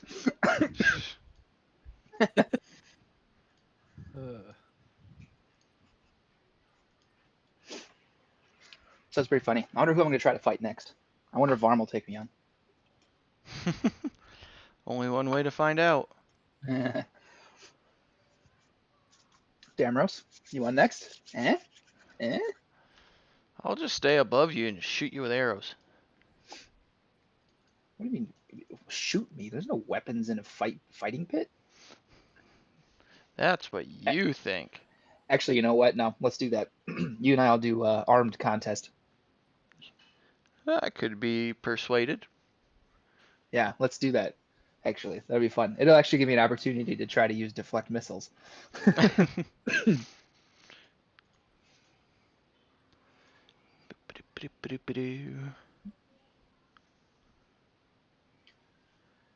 Also, I have a 10-foot reach. I don't know how far above me you're going to get inside a building. I don't know. Who said I was going to stay inside? What? There are windows. What?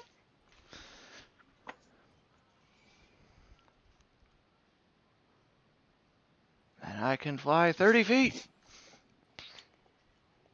And I think at this, you're getting pretty close to being able to run up walls too, aren't you? You know what? I'm not sure. I'd have to look into that. I can move pretty damn far though. My walking speed is 45 feet, and now I can Misty Step another 30. On top of that, I've got my feline agility, which lets me when I move on my turn in combat, I can double my speed until the end of the turn. But once I use it, I can't use it again until I don't move for a turn. Mm. So that would put me at 90 feet. I can move 120 feet in one turn if I wanted to. Most I got is 60. I'm 80 if I dash. But I can go straight up. I can go straight up if there's a post or something. Something to grapple onto. Yeah. I'm pretty sure I could Misty Step and just try to land on you. Looking, it says an unoccupied space, so I think Start Yeah. trying to do my thing. Well, how far is Misty Step? 30 feet. Well, I get to dash as a bonus action, so I can go 60-foot vertical. I should look to see when can I run up walls. Look.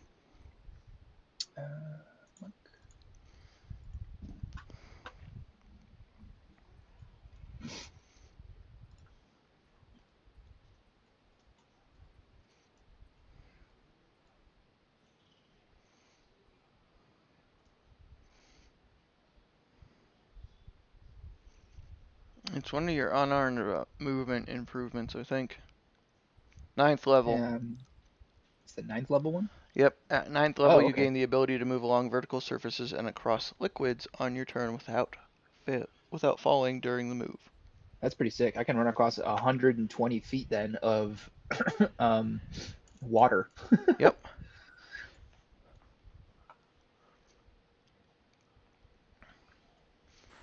And I guess as long as you end your turn with the move, you could start your next turn with the move and just keep going. Yeah, I don't know. I guess that would kind of be up to interpretation. Well, it says without falling during the move, so as long as you don't do anything other than move, I would say you could keep going.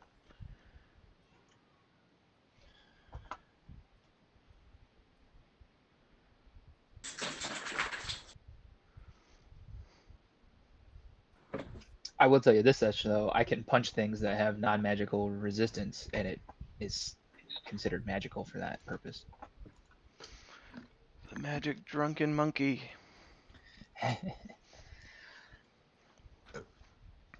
Oh man.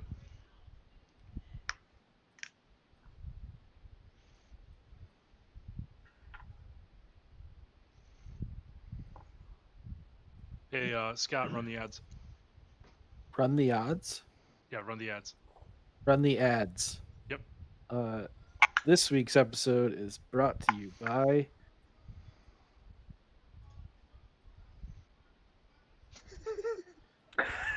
I don't have a lot of brands near me right now. By awkward silence. I just love Awkward the silence.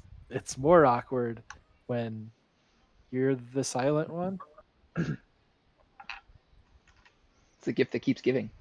It's more awkward the more silent you get. It's only awkward if you let it be. Karen. I would just love it if there's like Scott style ads or just some random person who records themselves for 30 seconds with no script, just told like, hey, like we need to add about Velveeta, and just goes.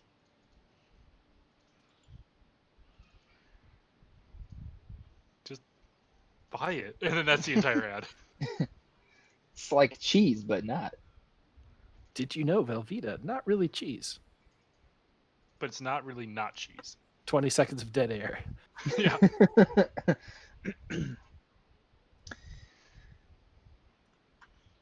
There's just someone behind the camera like doing this. Vamp. That's it. That's the whole spot. That's all they told me about the product. Why do you need another 28 seconds? We got it done in 2. Are you really still filming?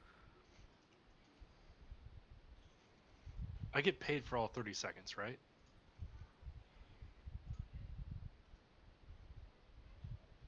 I don't have to eat it, do I?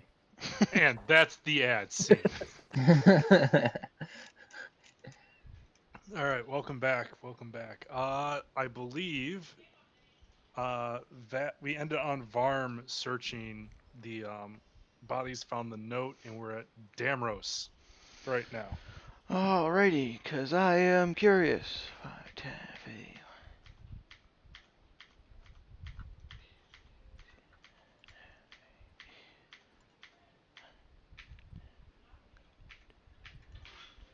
All right, I'm actually going to stop you right here.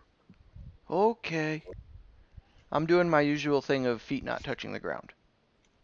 All right, cool. Don't touch the ground. That's great because the lava comes from the ceiling. Yay! Minecraft all over again. Yep. As we get into the stairs, that brings us to a room. As you come through this, there's a bunch of mirrors and a bunch of niches carved into the walls, about 3 feet deep, line the north and south walls. Mounted on the back wall inside each one of these is a large oval glass mirror um, with a heavy stone frame. There's 16 mirrors in all. As you go down the hallway, the torches are burnt out. As you look into the ones that are to your right or north, you look into it and you see your face just start to melt. Kind of like in Raiders of the Lost Ark. Well, that's attractive. Does he And feel it? I don't know. Do you? Nope, I'm resistant to fire. No, he doesn't. He's resistant to fire.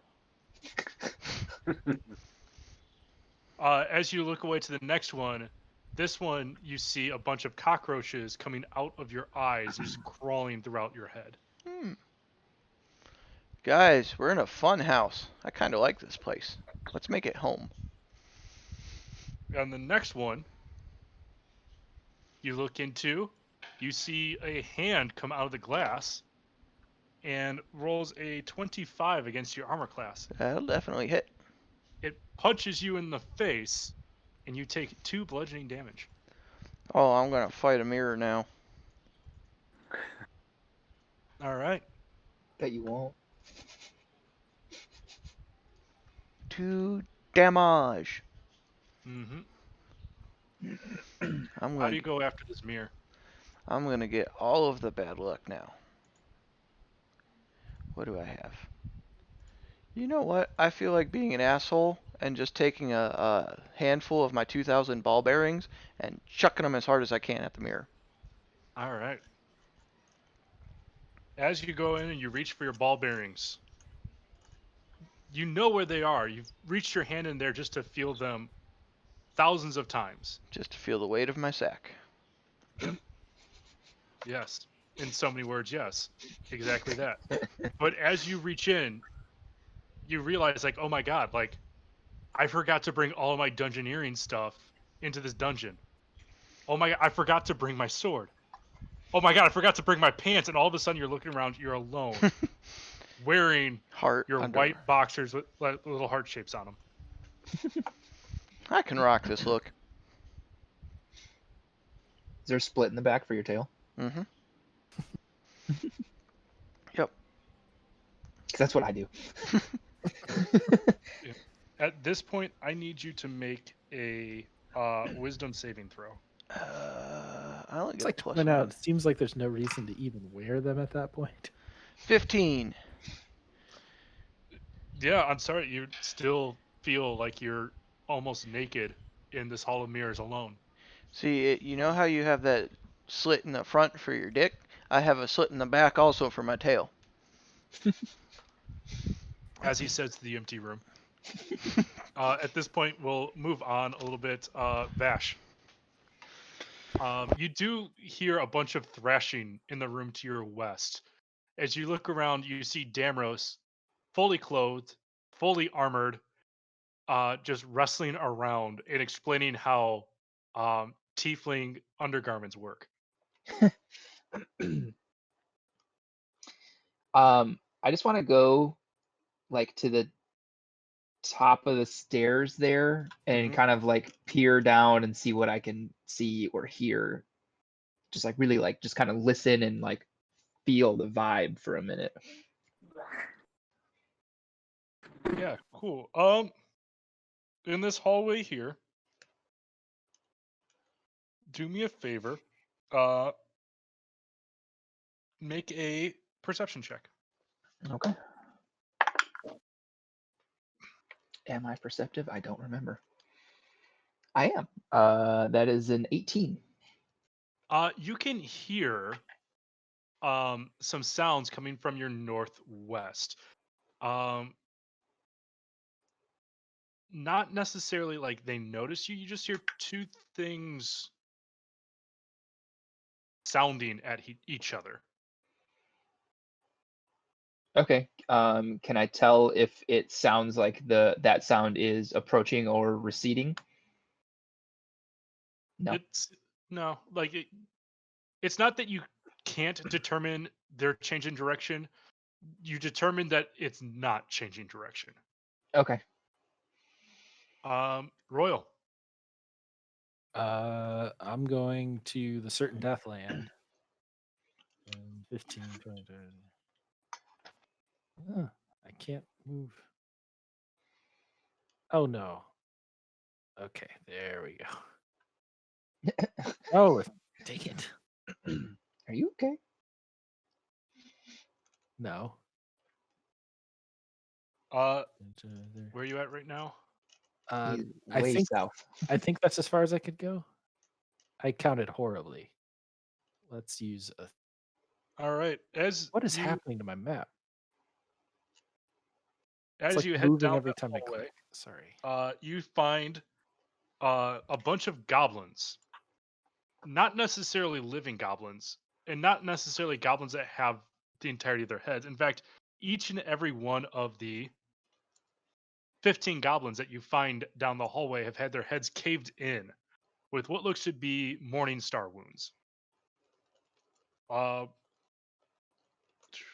There's a bunch of headless statues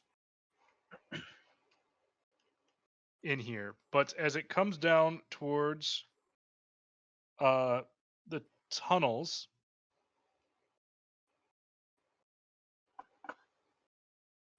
I need you to make a perception check for me. Perception. That'll be a 14. You do notice this first. I'm going to move you to right here.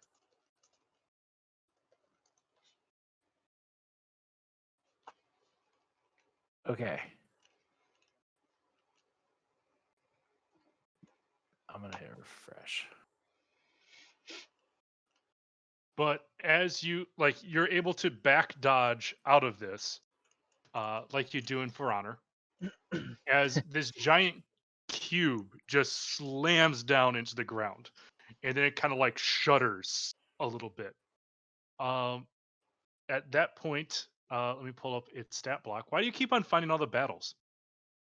Because that's what I'm for. It's like literally what he wants. So he's winning this dungeon in his mind. Find bad guys, cut off their heads.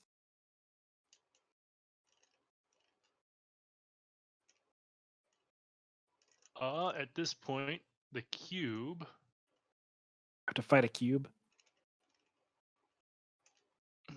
is going to make a attack against you.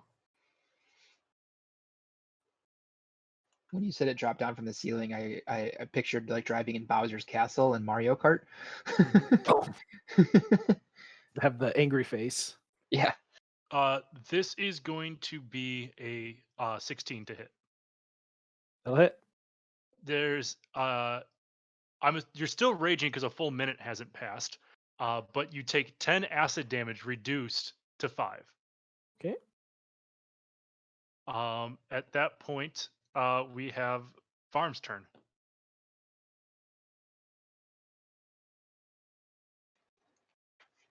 All right. Can I tell what's going on with Damros and his invisible fight there? Make a insight check for me.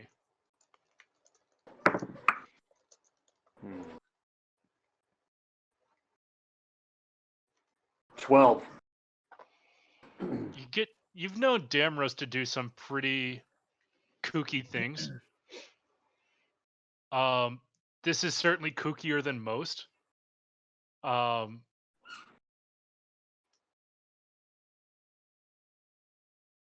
You get the idea here based off of what he's screaming about in terms of the intricacies of tiefling underwear and him being fully clothed and armored, is that something's not right in his head, but you can't specifically pinpoint what. All right. And if I were to look to the south, which I originally said I was going to go, Mhm. are we able to see well enough down here, or since it's a dungeon, what kind of lighting? I haven't even So thought about what kind of lighting I've got. I've kind of, unless the book says that it's pitch black, I'm kind of ignoring lighting on this because you guys all have the glow orbs. So I'm imagining that you guys are able to see because each and every one of you has a globe orb next to you. Mostly because I don't think there's enough levels in here and there's enough going on that trying to figure out how far you guys can see just seems kind of tedious. So yes, you can see a, uh, a cube the size of Bill Cosby full of Jello pudding coming down and engaging Royal.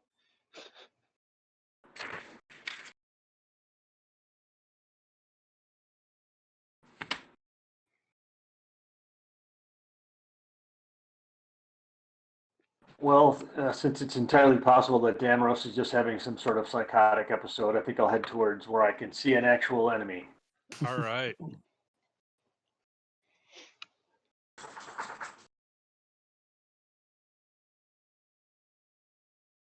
And I'm gonna just move to here, Sounds good.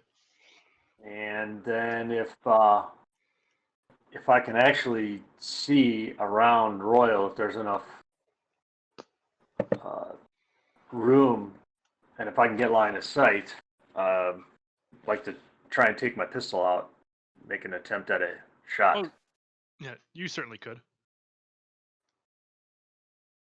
All right. Shooting at the cube.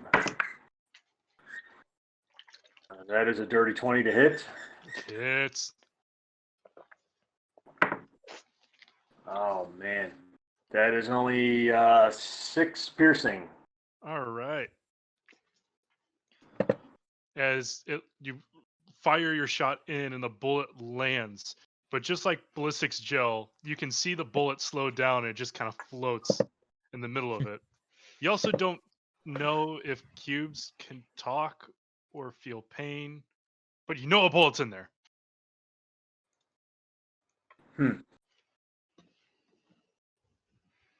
Interesting.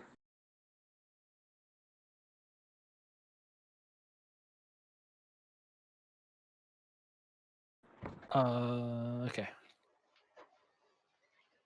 You do have a second attack, I believe. Yeah, I'm trying to come up with something that will give me some sort of indicator as to whether or not I should continue to pump rounds into this thing.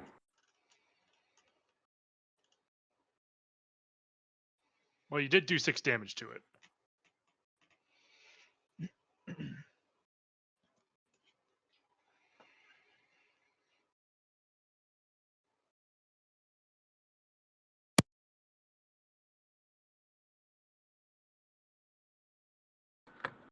All right, then. All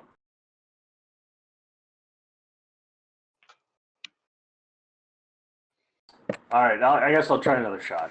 All right. That is a 26 to hit It's for almost max damage that time. 12 piercing. all right. At this time, when you shoot through, this one catches a little bit more in a straight line. It goes deeper into the gel. You still see it kind of shake and wiggle around a little bit.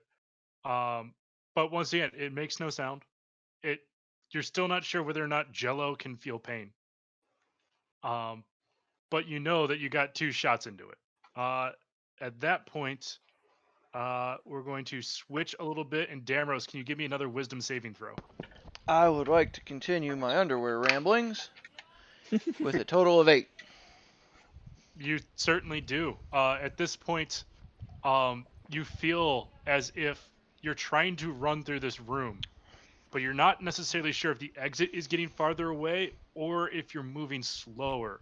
It feels like your legs are getting heavy. It feels like you're moving through sand. As So I'm doing it the looks like running the door, man. yeah, as it just looks as the door is getting farther away from you, Hmm. while you're wearing your heart-shaped underwear. And doing the running man. Yep. Hmm. We'll bring up to Vash. Okay. Would it be possible to like move 5 feet forward to look down this hallway on the right here, and then turn around and run back down towards Varm and Royal? Yeah, with a quick glance, do a perception check for me. Okay. That's another 18. You see a unadorned wooden armor stand rest in the middle of the room. There is the remains of a skeleton with dried bloods all over it, standing at the foot of the statue. There is a long sword in the room.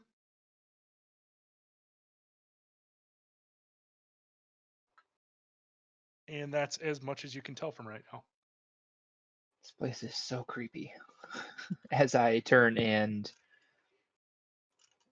run down the hallway. So do I still have the 120 feet of movement?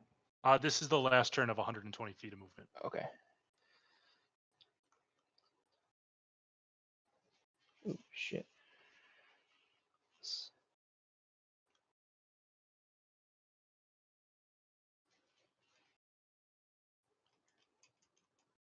Like once you engage in a battle, it's back to your regular move speed. If you have not yet, you get to catch up to everybody. Otherwise, Okay. it's just unfair where I can just solo you guys and then you're dead. Right. Okay, so I will run to there, and do I still have an action or no? Yes, you would. Okay. I'll try to make Jello squares, I guess, Okay. with my Kasarigama. Man, I've been rolling really poorly when it comes to attacks and decently with everything else. Hey, hold on, before you continue, you said you're Kasarigama? Yeah. Good to know.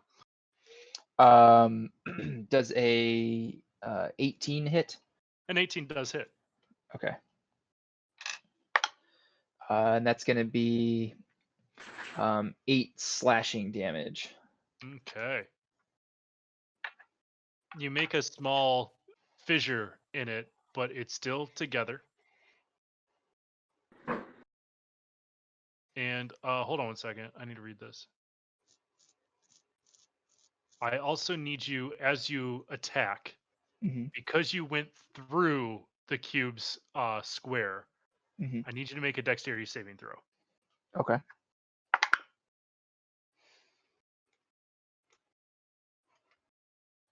Nine. Wait, I have All inspiration. right. Okay. 14. All right, cool. The creature just tries to engulf you into its gelatinous interior. It almost gets you, but at the last second you're able to pull out. However, it does get to choose where you get ejected from. Okay. And for the sake of, because he can't push you back, to because you're occupying real spot, he has to push you out where you landed. Okay. Yep. And then I'd like to make like an open palm strike and try to use my like key Mhm. essentially to like try to hit this thing in its life force. So just a regular unarmed strike, but as my bonus action. That's going to be a 12 to hit. Hits. Okay. And that will be, oh, that's also a d6 now. Neat. That's going to be a full 10 bludgeoning damage. All right. And it does count as magical for the sake of overcoming non-magic resistance. It does. We are back up to the cube, and let me read its ability again.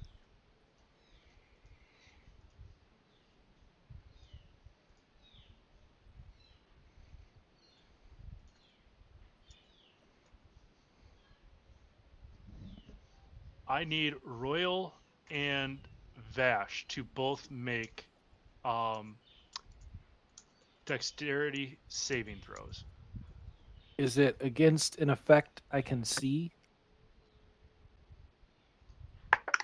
Technically, yes, you can see it, but you don't fully understand what's going on. Because for some reason I have advantage on dex saves against effects I can see while not blinded, deafened, or incapacitated. It's You from would Yeah, get it's a being a advantage on it. barbarian. Yeah, Okay. you get advantage on this. I had a 21. Oh, All right. thank God for advantage. 18. What's up? All right. So once again, it tries to engulf both of you. Whereas you both recognize what's going on, are able to resist it. However, you both get pushed back 5 feet. Okay. At this point, the cube jumps up into the air and is just out of sight from where your glow orbs can be seen. So let me change it. All right. So you guys quickly realize what they meant by certain death. A gelatinous cube Mhm. appears. Yep. Well, I think we scared it off, and we will not face any more attacks.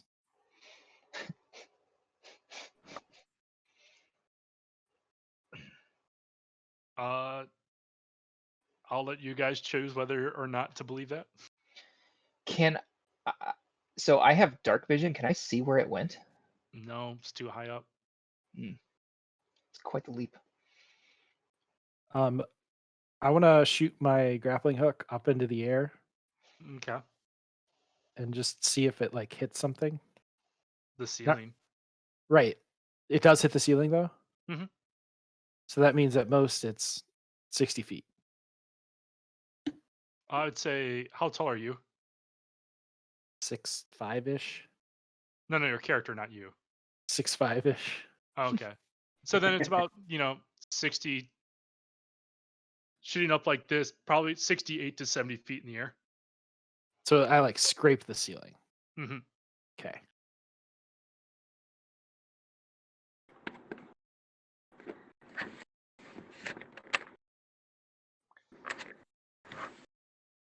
All right. Before we get back in the initiative, I'm going to give Varm, Royal, and Vash a chance to have an action. What would you guys like to do? I'd like to tell Varm and Royal that I heard two. I think they're. I'm going to say two voices because I think that's what they were. Two voices in the northern corridor, and I'm heading back that way. We have to face our certain death though.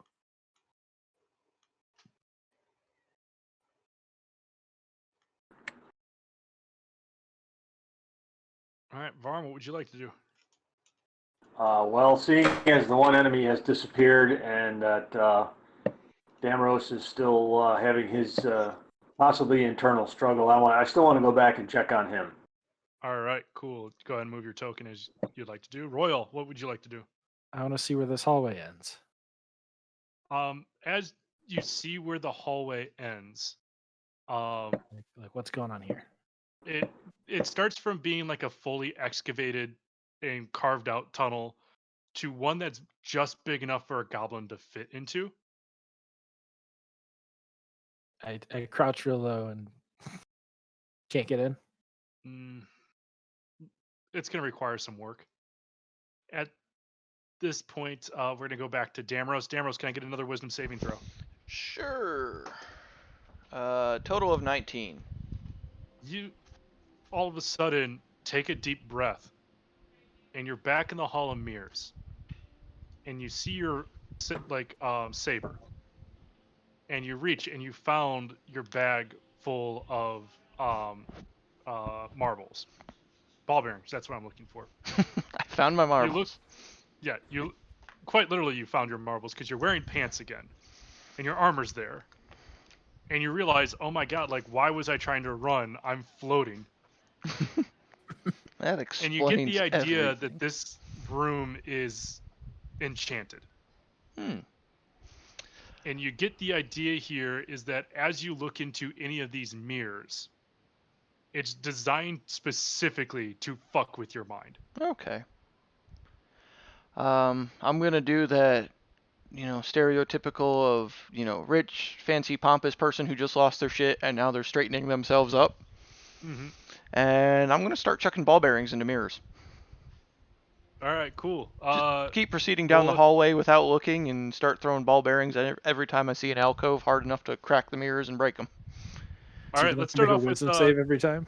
yeah. Let's start off with going with the first one. All right. I rolled a 2. It does not crack, and as you look into it, you see what started off looking like you, and the form starts to shift a little bit. And then it looks like the bugbear, and then it looks like a Kenku, and then it goes back to looking like you. But none of those people look too happy with you throwing a ball bearing at that mirror. Okay. Figure that's my action, so that would conclude what I am capable of. Cool. All right. We'll go back to the top. The order then, or we just did that with Damrose. Back to Vash the Stampede. Okay. I would like to. Yeah, I would like to sneak up to the T intersection here and look to see if I can see where those voices were coming from now. Oh, this sounds definitely coming from the west. Okay. Can I see the source yet? No, it's a very long hallway. Okay. Royal. Since I can't go this way, I'll go back.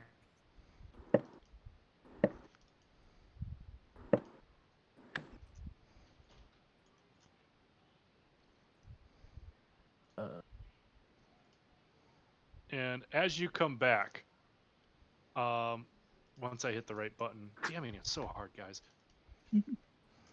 Slamming to the ground was that gelatinous cube, and alongside it are two others. As it looks like, oh my god, you got out of that just in time. Uh, uh, are they getting closer? No, they just kind of slammed down. Um,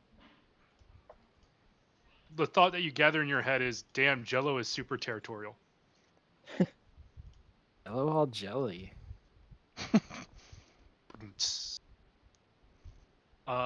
That brings us to Varm.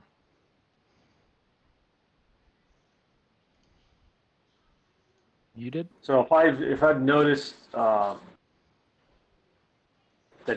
Damros looks less like he's in the throes of his own mind, and I notice him chucking the ball bearings into the alcoves. Because I stopped at the beginning of the hallway, so I don't really know if I know what's down the hallway yet. Do me a favor. Make a Arcana check. Good thing that's a good roll, because I don't know if I'm good at that. Becomes a 17. Yeah, dude, you're aware of all sorts of tricks that can be played on people's mind, and one of these are illusion enchantments. And you get the idea based off of this is that Damrose fell for the oldest trick of the book, which is the you forgot your pants dream. But he was under the throes of an illusion that he just 100% thought was reality. All right. So since he appears to be back to his usual let me damage and kill shit self, Yes, he's back to a baseline level of kookiness. I'm gonna move up this way and see what Vash has got going on. All right. As you come up and look to your east, you see the wooden armor stand that has no armor on it, there is a skeleton at the foot of this with a sword in his hand, right about here. Looks like a nice sword.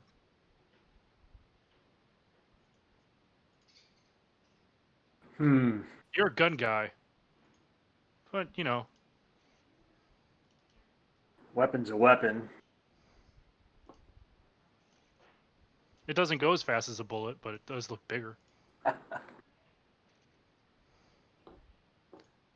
All right, I'm gonna. Is Vash still standing within the 10 feet of me or 5 feet of me that I assume? Yes. Okay.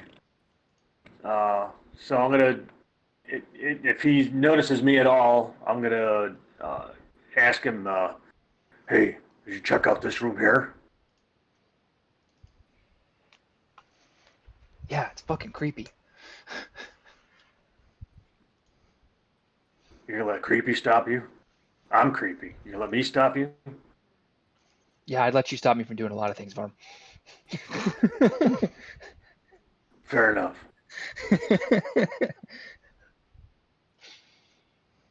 All right, I want to just kind of stand right by the doorway. Is that a door right there that's Yes. open? It's an Okay. open door. I want to kind of look in the room a little bit better from where I am. All right, do me a favor and roll a d20, add your intelligence modifier. True, that was not a good one. It was a double bank. Intelligence. That gives me a whopping 6. So,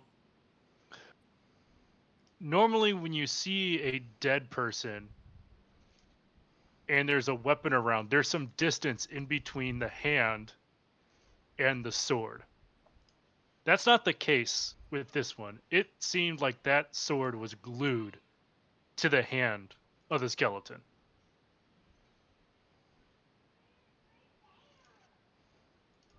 And that's what you can get from that roll.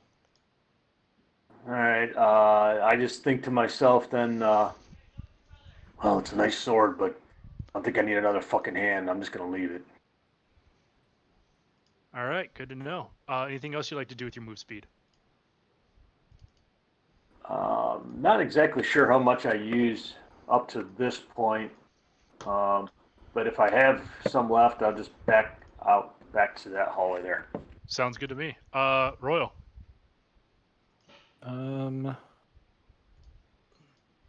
Damros, what's down there? Fucking near mirrors and craziness. It's like a fucking fun house in here. You don't sound excited. No, I'm not. Like, you want me to come down there? Yeah, break a bunch of shit. Don't look in the mirrors, just break them. Eyes down. I'm going to go in here, but I don't see any mirrors, so I'm just swinging. All right. Make an attack with disadvantage. Oh boy. Oh boy. Either way, it's terrible. 9. You're doing a great job of making sparks off the tip of your sword against the ground here. How am I doing? Great. Move a little to your right.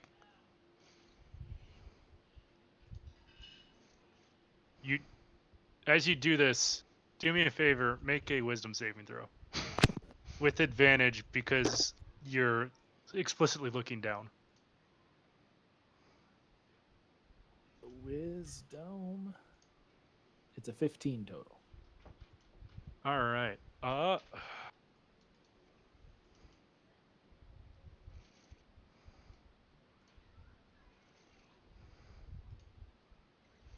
I just realized I needed to read up on your rage ability. For advantage on wisdom. What is your path for barbarian? Totem. All right. Cool. That answers what I needed. And what did you roll? I rolled a 16 minus 1. All right. Yeah. Yeah. As you unfortunately kind of use your peripherals to guide to where you're at in the mirror. And when you look at the mirror, you see yourself. And that's kind of a problem because normally you're wearing the mask, but you don't see the mask this time. And it's not truly your face, but you kind of forgotten what is underneath the mask. You just take the mask as your face. Mm-hmm. And you begin to be filled with fear. Mm-hmm. And you turn around and you look at the next mirror. And as this one comes through, is you just start seeing layers of skin just peel off like an onion. That actually is weirdly comforting. But you have succumbed to the same illusion that has affected Damros.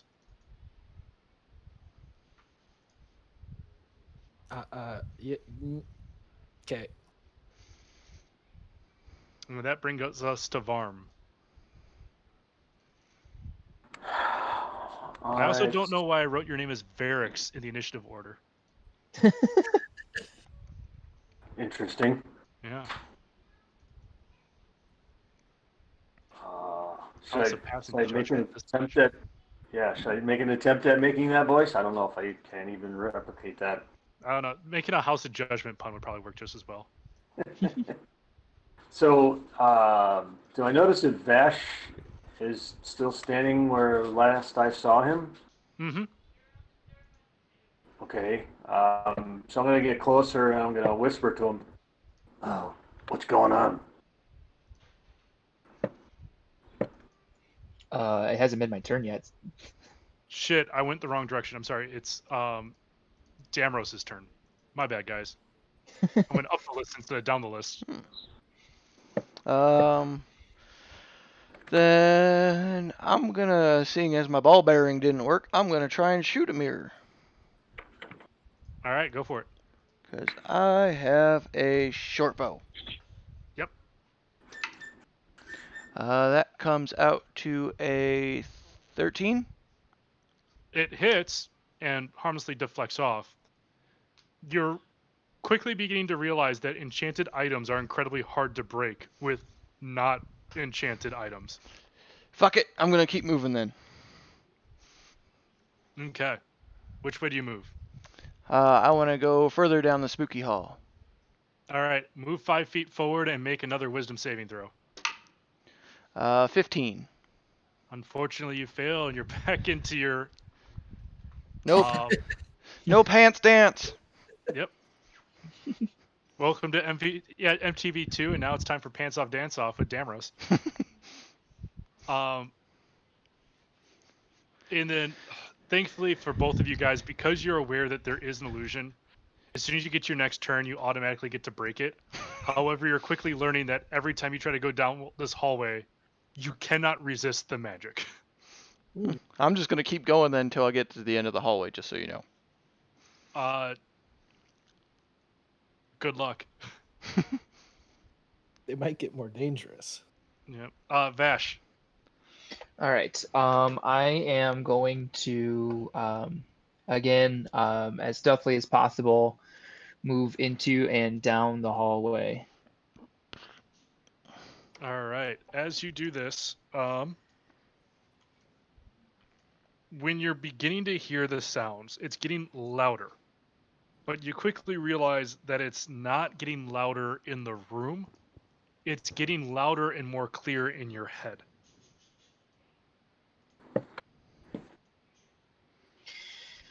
Okay, I'm gonna keep moving forward and try to see what's in this room down the hall here. Okay.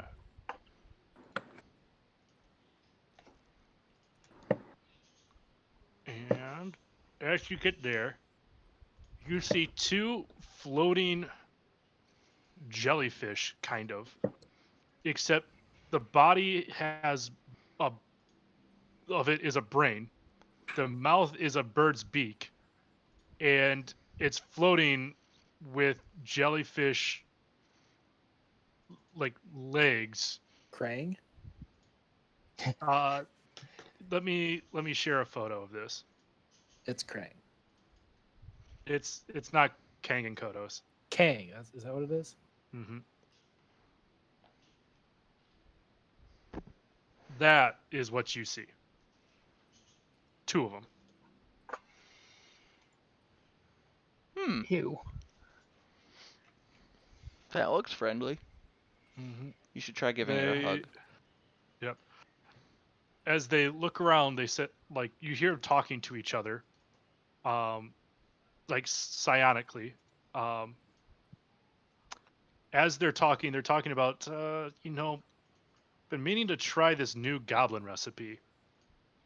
I mean, first off, you start by taking the goblin and you boil them like a stew. But then you add in, and like they're going into ingredients and they're talking about eating some of the dead goblins that you found down the point of no return. Okay.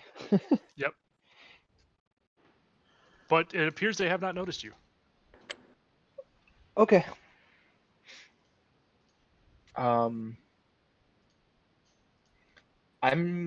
Let's see, that was. I'm gonna measure out. I'm gonna start heading back towards farm though. Mm-hmm.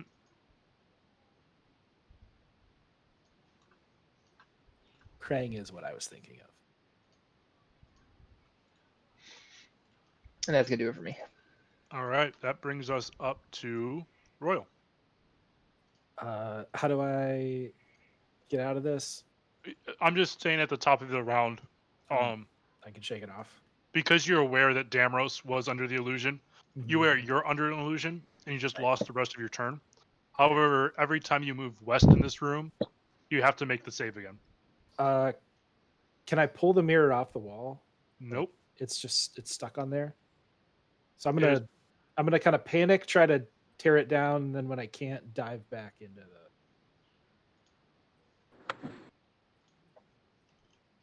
Yeah, unfortunately, the stone inlay is a part of the wall. It doesn't really have a place where you can grip your hand enough to get leverage. You still have a whole bunch of move speed left. Would you like to use that? I'm like crawling this way. All right. As you get to where Varm is, and you look to the right, you see a really cool looking sword. It's a really cool looking sword. Don't go down the hall of mirrors. Cool looking sword. There's an armor stand. There's no armor there. There's a skeleton next to the sword. And do me a favor, roll a d20 plus your intelligence modifier. Kelly Hans. 14 total. It's a cool looking sword. It's just like I said with Varm, it's weird how the sword is still connected to the hand when normally when things die and they let things go and you expect it to go a little bit farther away. But you get the idea. You can wrest this away from the skeleton hand. It's cut out for anyone else. What's up? For a quick second, yeah. Oh, okay. Your audio cut out like in the middle of that, Jay.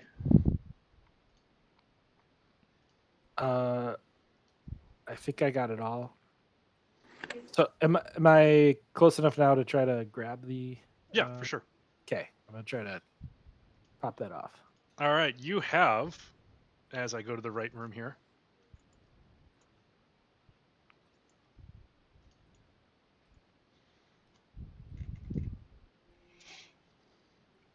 a +1 longsword. It also is magical. It sheds dim light in a 10-foot radius to wherever the sword is.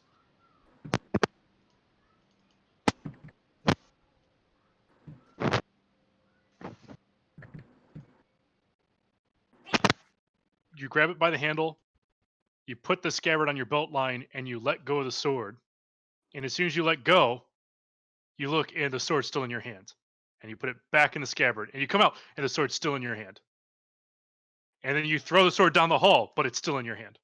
I look for a mirror. There is none. Uh-oh.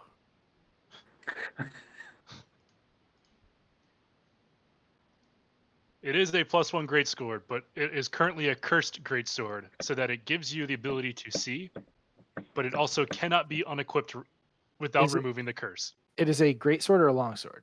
Longsword, I'm sorry. Okay. Just wanna make Plus sure. 1 longsword. Emits light. However, you cannot unequip it until you remove the curse. Okay. Alrighty.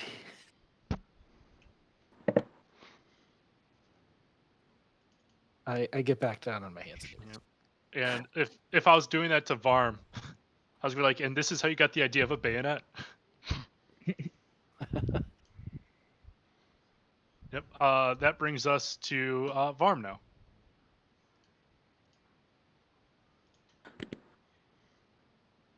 All right, so I would probably continue my following of Vash, but I'm seeing him coming back at me so quickly.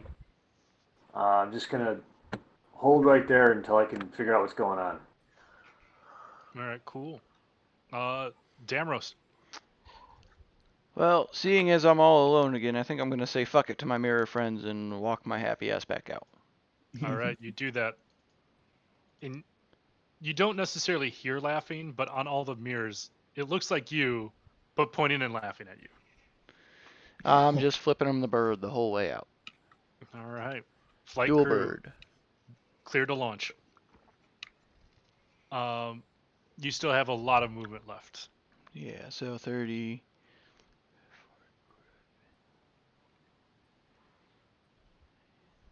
I'm just gonna go there and stop and see what's going on. All right, as you come past, you have to dip, dive, and dodge a little bit as Royal keeps on trying to throw his sword out of his hands. And it just, every time that you see like it should leave his hands, it's right back there. I just laugh and keep going. Fuck this place. All right, that brings us up to Vash. Okay, I'm going to keep making my way down this way and be like, I don't know what those things were. They were like jellyfish, but instead of the jelly, it was a brain and it had a big old beak.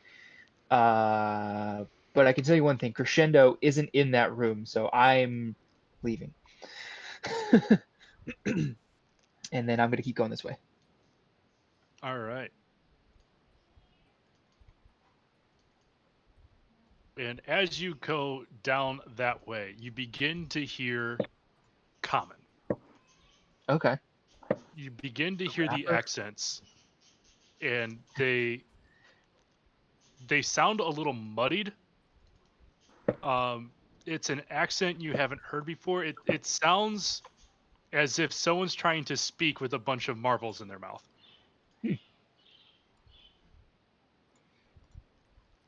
Is it Crispin? Maybe. All right. I That don't know. I never was able to do a good Crispin. that's as far as I can make it. Nothing's changed. Nope, just a little bit louder now. Okay. Now we're at Royal. I'm just shaking this thing the whole way down. Every time you try to clang it, I imagine that the sword's also in your good arm. Yep. Just imagine if it was in your bad arm. Yep. I should also mention on this, you can switch it from hand to hand. I haven't figured that out yet. I'm just trying to shake it out of this hand. Yep. All right, cool. And at that point, as like you and Vash have been around each other, and he knows your fighting style enough that every time he swings it, Vash isn't even looking at you. He's just diving out of the way. He just knows exactly where to be to not get slashed. Varric's Varm. I'm gonna go that way, and first I'm gonna stop and ask Damros if he's okay. What was going on in there? Fucking funhouse mirrors, man. This is why I don't like clowns. Fucking clowns. Yep. Got it. And up here to where Vash and Royal are, and if I notice Royal like constantly swinging this sword, just looking at him quizzically and shaking my head. You, I think, have also been around Royal just long enough to know exactly how far his reach is. And while Vash is just constantly changing his body position, you have it so like there's maybe about 4 inches of space between where Royal could potentially hit and where your nose begins. That's exactly why I stopped there. Yep. Now that you guys have gone through an entire module together, I imagine there's a lot that you know about each other. So I just want to look at Royal, and if I can catch his attention, I just kind of want to shrug and go, practicing. Oh, come off! I can't put my arms down. I've got a broken arm and an arm with a sword that won't leave. And I just saw my face.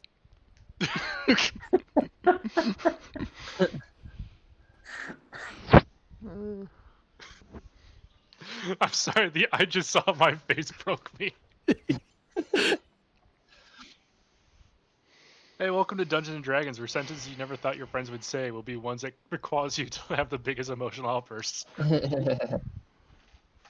Just saw my face. Damros. I'm just gonna tail behind Varm here and just keep up with the group for now. I've had my fill of this place for a moment. All right. That brings us back to Vash. Okay. Actually, hold on one second. I need to move token up a layer. As you begin to move this turn, you do see a sort of nouveau riche dressed humanoid ahead of you. Okay. I mean, that's the first lead I've gotten in where Crescendo is. So I'm going to move towards him, and I'm gonna be like watching him to see like kind of what he does as he sees me, if he does. I actually have a prop for this, so let me just grab it real quick and I'll be ready. Okay. Oh.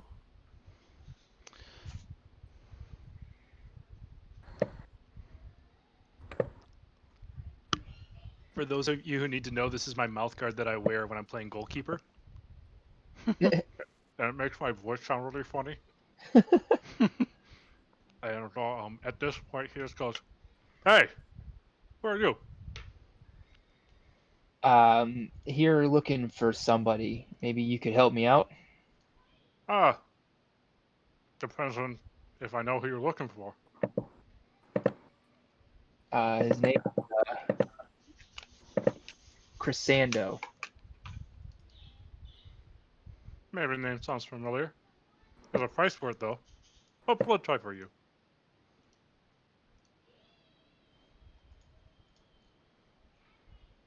AB, go fuck yourself. That's a good one. Like I haven't heard that before. Of course you've heard it before. It's the fucking password. God damn it, you're right. God, we gotta make our passwords harder. If cat people can get it.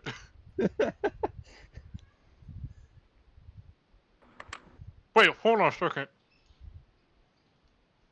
How the fuck do you know we're here? What? You're in the Yawning Portal. Anybody can get in here. Make an insight check.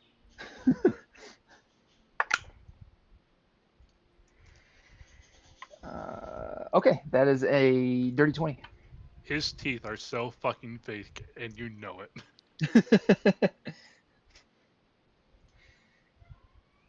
You're getting the idea that this guy's not even a vampire.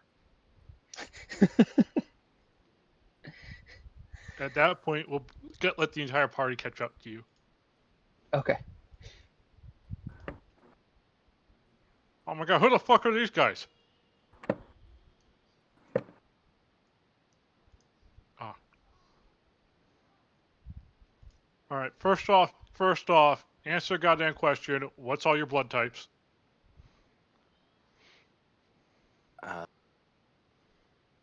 The best kind. Sounds delicious. At this point, he brings out a stiletto dagger, and he's like, I'm going to need a sample before we can get going. Hey, we have the same policy at our bar. I just cut my hand.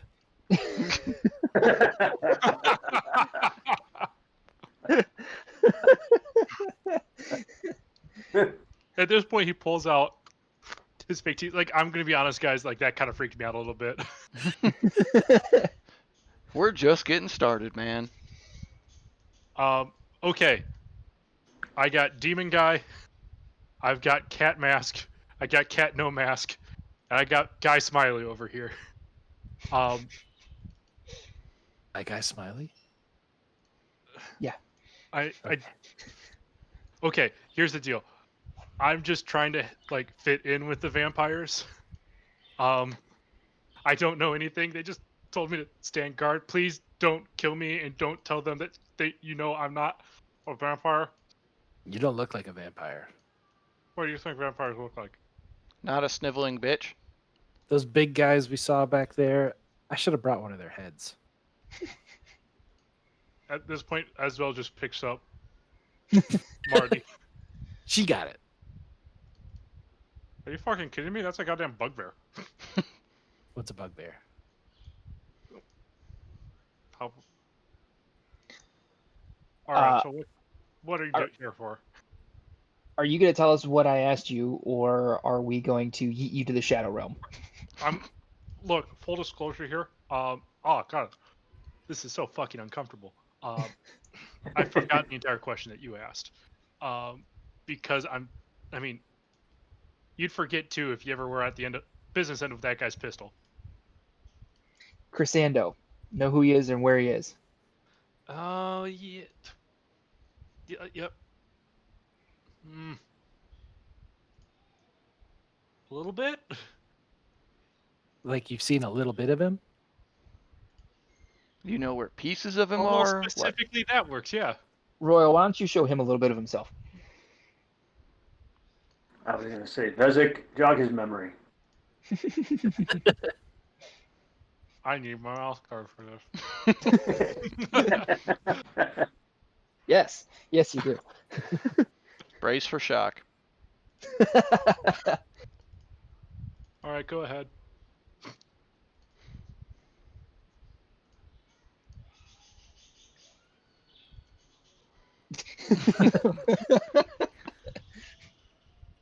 I'm gonna be honest, I kind of expected more.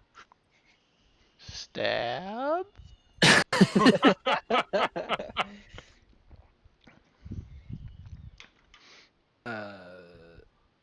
Actually, Cat Mask, is everything okay with you? You seem like you're in pain. Oh, You got pain behind those eyes, Cat Mask.